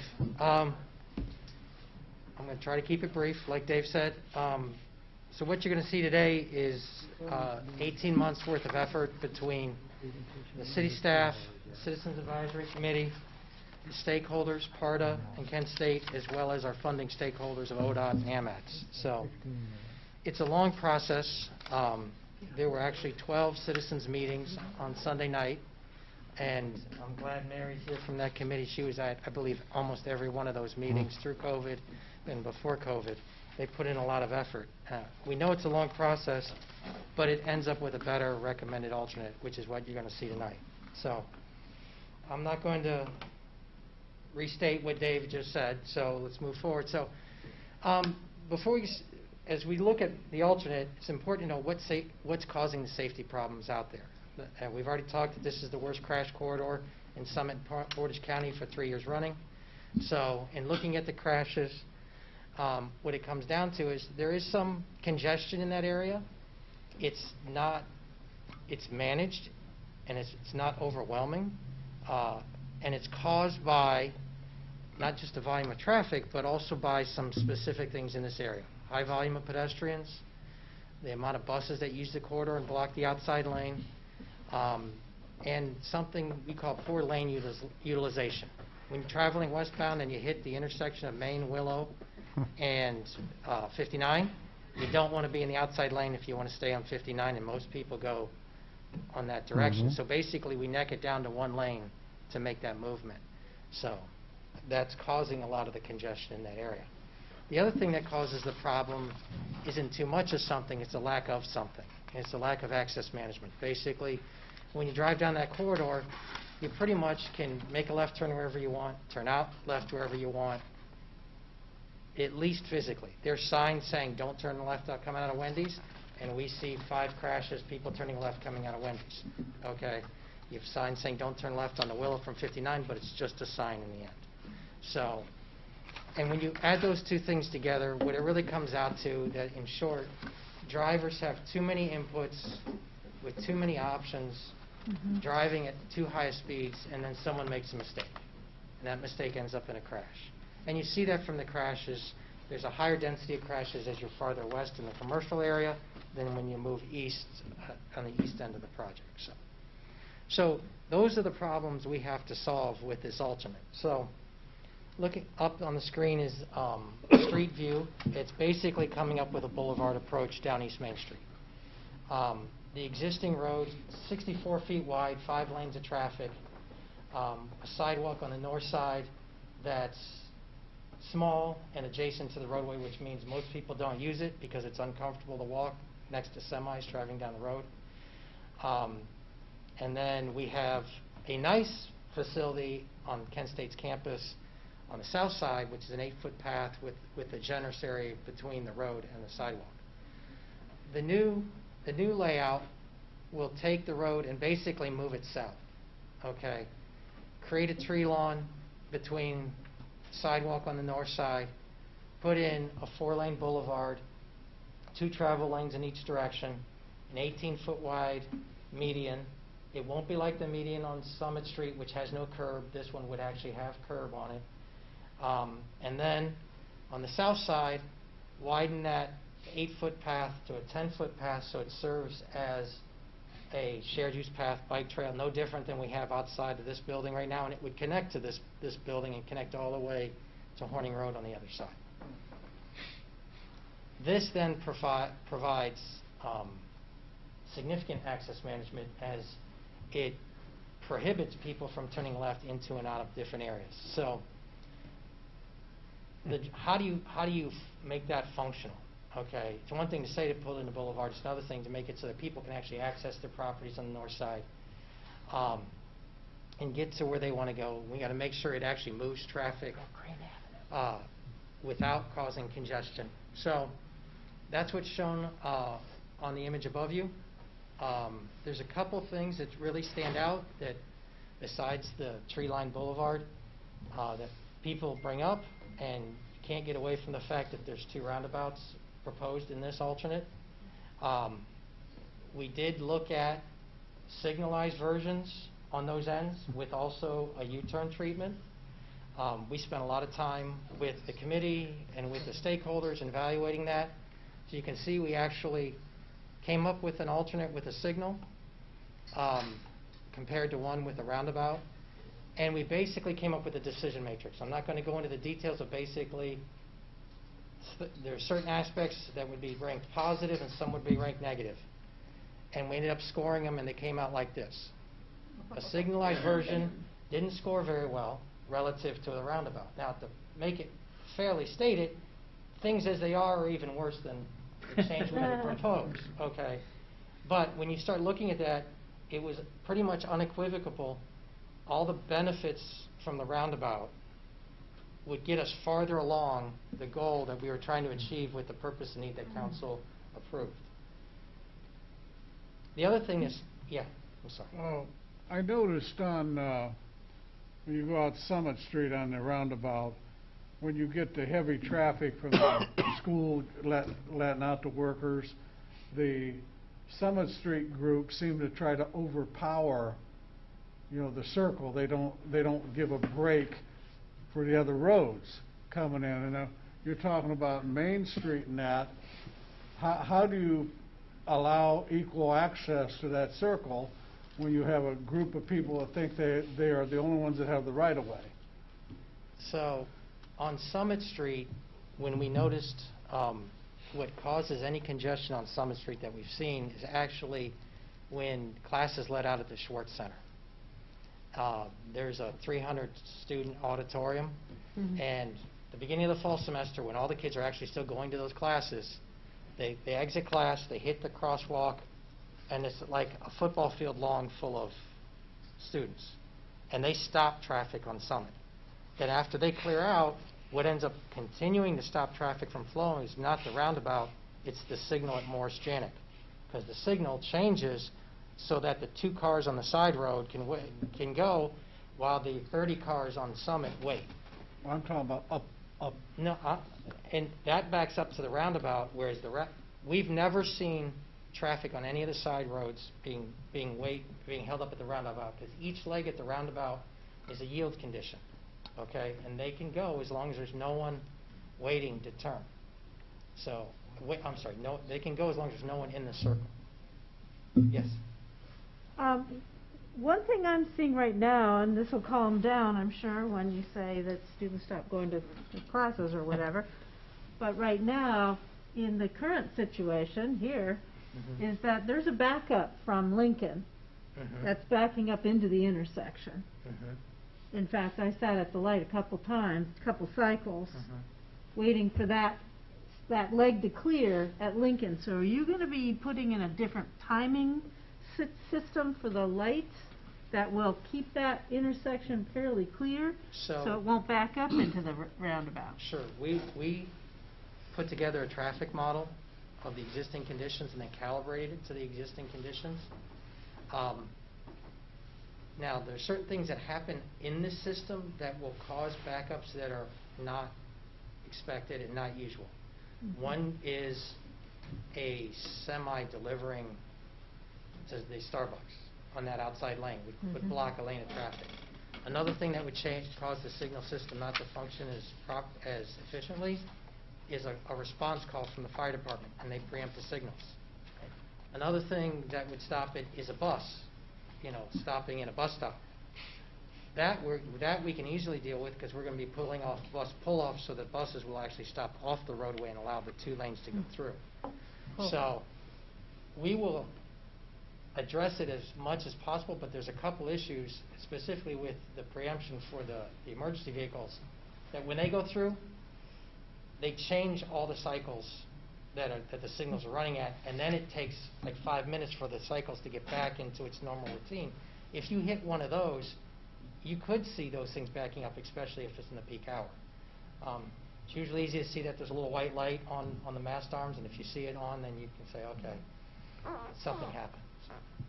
What is the ideal number for this? Yeah, I know 29 is better than minus 25, but what, how do you, what is the best rating? We had about 25 factors, and the most you could rate on a factor was 3. So ideally, it probably was like around 70 or so. And also the negative would be negative 70. Okay. So well, that's what the there's range. no panacea. Yeah, there's no panacea in any of these alternates. You're always weighing positives in some regards that create negatives in others. And that's what we were trying to do with the decision. Because I remember the A, B, C, D, E, yeah, F. there's a slide on that a little bit later, but we're going to go through it quickly. All right, okay. That's just help me understand. Sure, no problem. This is probably the biggest question. And when we did Summit Street and we had a citizens advisory group, that group was split down the middle for and against roundabouts. This group was unanimously for the use of the roundabouts. And we'll explain a little bit more later. So the other feature that's along this tree line boulevard is how are we going to treat the pedestrian crossings, okay? Because those pedestrian crossings do multiple things besides just get pedestrians across the street. So another thing that they do is they slow traffic down. As what we said, part of the problem comes in that people are driving too fast, trying to take in too much input, and having too many options. The in-street signs, placing it, there was a study done in Michigan, I'm not going into details, but long and short, it slows traffic 5 miles per hour, okay? And 5 miles per hour when a pedestrian gets hit or a vehicle crash is a lot safer when it's 5 miles per hour less. The other thing that these crosswalks provide is they provide fire truck access across the median into every side street. That crosswalk is located specifically for those large fire trucks to make a movement and to access the side street. They look decorative in the end, but like we have one on Summit Street, but that's done intentionally so that their largest fire truck can turn in on the campus, and we would do the same thing for along East Main Street. So when you go back to this, again, as you travel into the city from the east, for example, what's going to happen is as a driver hits the first roundabout, they're forced to slow down. The roundabouts are designed to go 15 to 20 miles an hour. Now, sure, us and our small vehicles could probably make it quicker, but it's going to slow traffic down here. Then they hit the first crosswalk, they're encouraged to slow down again, and then again, and again, and again, and again, and again, until they leave the corridor to the last roundabout. And we found that on Summit Street, the longer they're in that boulevard section, the slower they drive. The slower they drive, the safer it is. Not just for pedestrians, but also for the vehicles themselves. So, whereas to the flip side, the signals, they're designed for you to drive the speed limit and not feel a bump. Okay. Now, we still have signals out there. There'll be a place to do U-turns at Luther at the signal as well as at the roundabout so that property owners have access to both sides. So, does it solve congestion? Just really briefly, this is the traffic analysis. The short version, brown is really bad, red is bad too, green is good. That's the existing. Under the proposed condition, it almost all turns green. And the basic premise is people have to turn right coming out of the side roads. They'll be able to get out sooner versus sitting there for a couple minutes trying to turn out left. Yes, they'll have to drive maybe a block or two to do a U-turn, but those people who are sitting behind them trying to make a right, they're going to get out faster. So this is a proven solution. Okay, we could talk about studies of roundabouts in general. We won't get into those details, but we've been tracking crashes on Summit Street for the 3 years that it's been done. Crashes have reduced 60% along the entire corridor. that 1 mile corridor that used to have the top 6 worst intersections in the city, no intersection in that corridor don't even make the list anymore, okay? The roundabouts, we've gotten better crash results than they've seen nationally, okay? In the fact that at West Campus Center that replaces 2 intersections, there's a 73% reduction in crashes. And pedestrian crashes as well are reduced, but I'll be frankly honest, we would like a bigger reduction than the 27% we're seeing now. But I will say that for those crashes that have happened, they have not been severe in nature at all, due to the fact that cars are driving slower through that corridor.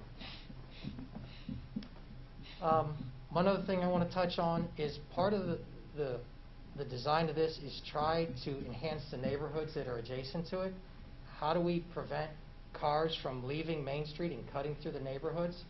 We see it all the time. Anecdotally, I'm getting talked to by residents who don't know we're working on the project, and then they tell me that to get to Crane Avenue, they could drive up Fairview and go around through that neighborhood to get there. So when we did the Crane Avenue Bridge, there were some traffic calming techniques that were done that reduced volume on Crane Avenue by over 50%. It's been 8 years, and traffic's still down over 50%. So some of those techniques are being applied onto the east end of this corridor. One of them, working with the university, they're closing Terrace Drive, so back, and they're getting rid of these parking lots, so no longer will people be leaving the parking lots and just driving straight through the signal, hitting Crane, and then Luther, then Crane, and then going out to 43 going northbound. They'll come out midway and turn left. Now, some people say, well, won't they just turn down Luther? Potentially, but we did the same thing out of Fairchild Avenue. When Fairchild was moved to Water, you go left and then turn right, and traffic went down 55%. If they turn left and they're still moving and they're not being slowed down, there's a better chance they'll stay on it and keep going, and that's the intent of what's trying to be done. The other things that are being done, the more subtle treatments, so like we have at Crane Avenue coming off Lake Street and Water, so this gateway treatment, as you enter the neighborhood, you're going to feel like you're entering a neighborhood, no different than newer subdivisions built nowadays, but this is sort of retrofitting it in there. So this is just an example of one of the side streets that go off into the neighborhoods, and that's probably one of the more aggressive treatments. A smaller treatment would be even at the streets that do get a little bit of cut through, we would put some kind of enhanced crosswalk, brick, something to give that feel that you're still entering an area. But then we'll also make a really tight turn. Again, so if you're driving down East Main and you don't need to go through the neighborhood and you're not being held up by traffic anymore, it's harder, you have to go slower to make that right turn in. So just stay on East Main and keep going. So in the end, that there's a program of, you can see there's 7 locations, 8 locations we would be doing some kind of traffic calming treatment. And all of those are the soft volume control where we don't stop people from making a movement, but we just encourage them by different treatments to stay on East Main Street. Jim, were a lot of those made from recommendations of the neighbors themselves, the neighborhoods?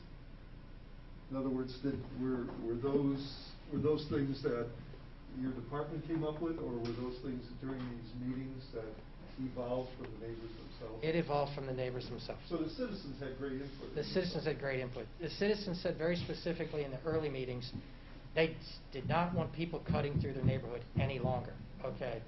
And they also said they wanted to be able to leave their neighborhood turning left, which they have trouble doing now. So the traffic calming techniques that we're showing here are to help reduce the people cutting through the neighborhood. It also then creates another characteristic and strengthens that neighborhood. Because right now, if you go out there, there are 2-lane, uncurbed streets, no sidewalks, large mature trees, no overhead utilities. You sort of feel like you're in a place. Once we start adding these treatments all throughout that place, it'll be even more feel like in a place. No different than when you're in Park and Prospect and there's brick crosswalks at these different locations in that neighborhood. So this would sort of enhance it that way. The other thing we were able to do to help them is we moved the intersection of Horning West and lined it up with Overbrook, I think it is. Overlook, thank you.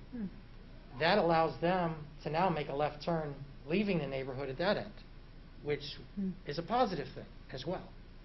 So, and again, we would put a treatment in there that's that gateway treatment, because we don't want people thinking it's too easy to come into that neighborhood, because it's not, and we don't want them cutting through.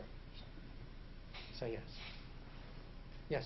Is there going to be something similar at Willow, North Willow? What's going to happen with North Willow? There is not something as strong and similar at North Willow right now, because when we talked to the business owners, we did not hear that. What we heard from the business owners in that area is they like the fact that now people can actually go from 59 and get to Willow, then to enter that plaza area, whereas before they couldn't. Okay, and we also heard from them that they actually avoided turning into their parking lots from 59 because of the amount of traffic and the way the drive aprons were set up. Right. Yeah. Okay, so they actually went out of their way to get to Willow. So they cut through other neighborhoods because they avoided 59 to get to Willow so they could turn in safely. But what, did you hear anything specifically from the residents? There were no residents from that area who came out, and we advertised this committee, invited people in, we got a full house of people, but this next step that we're doing, these next 2 meetings, it's going to be advertised again everywhere to get people to come, and when they come, if those comments come up, this is something easily addressed. I will say, there's the dentist that's at the corner of Willow. We sent mailings out to everybody halfway through the process again to continue to reach out. They reached out to us, then they joined the committee. They gave us comments. We've made adjustments to this plan from their comments, but they did not mention that one.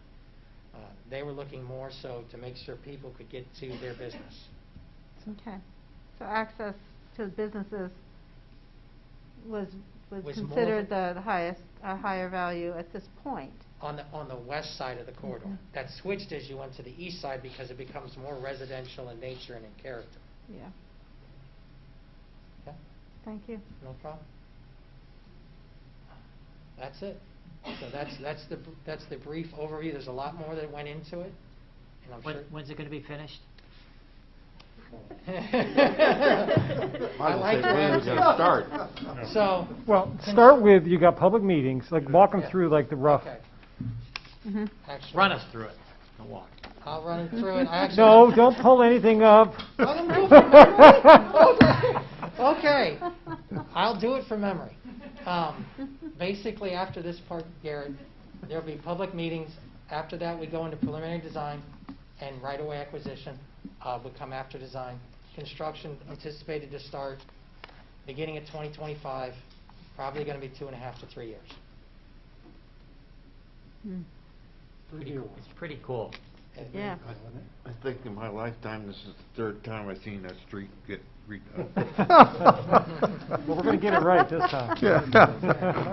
Y'all took down the stately road to begin with? That stately house? So do we need anything, Mr. Ruler? Do you need anything from us? No, that's it. Thank you. We're good? Thanks, Jim. That's Thanks, great.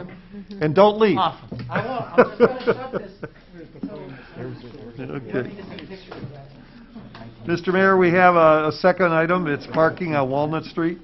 Is that, so people have parking for the community garden down there? Is that what we're talking about? This is 1 block south of that. No. Joe knows the only thing I do. So we're here to request council's approval to revise the parking ordinance for Walnut Street. And the reason is because prior to construction, there was no on-street parking permitted in this block, but parking was done illegally in the right-of-way.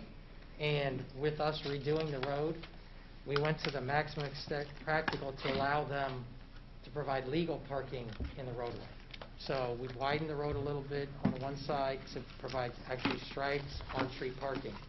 And so now that the job's about done, we would like the code change to reflect and allow those people to park in those spots. Any questions for Jim? Anyone? Yeah. Yes, Joe. How many parking spaces are you talking? 11. Other questions from council? Seeing none, any questions from our audience? Seeing none, back to council. Move to authorize with emergency. Second. Comment, Garrett? Nope, looks good, thank you. John, any comments? No, no. Any other comments from council? All those in favor signify by saying aye. Aye. Aye. Those opposed, same sign. Thank you very much. Thank Hey- you, Hey, Jim. Jim. Well, I can get it after, but why is there stop signs between Don Joseph, or Main Street and Fairchild on the traffic circles?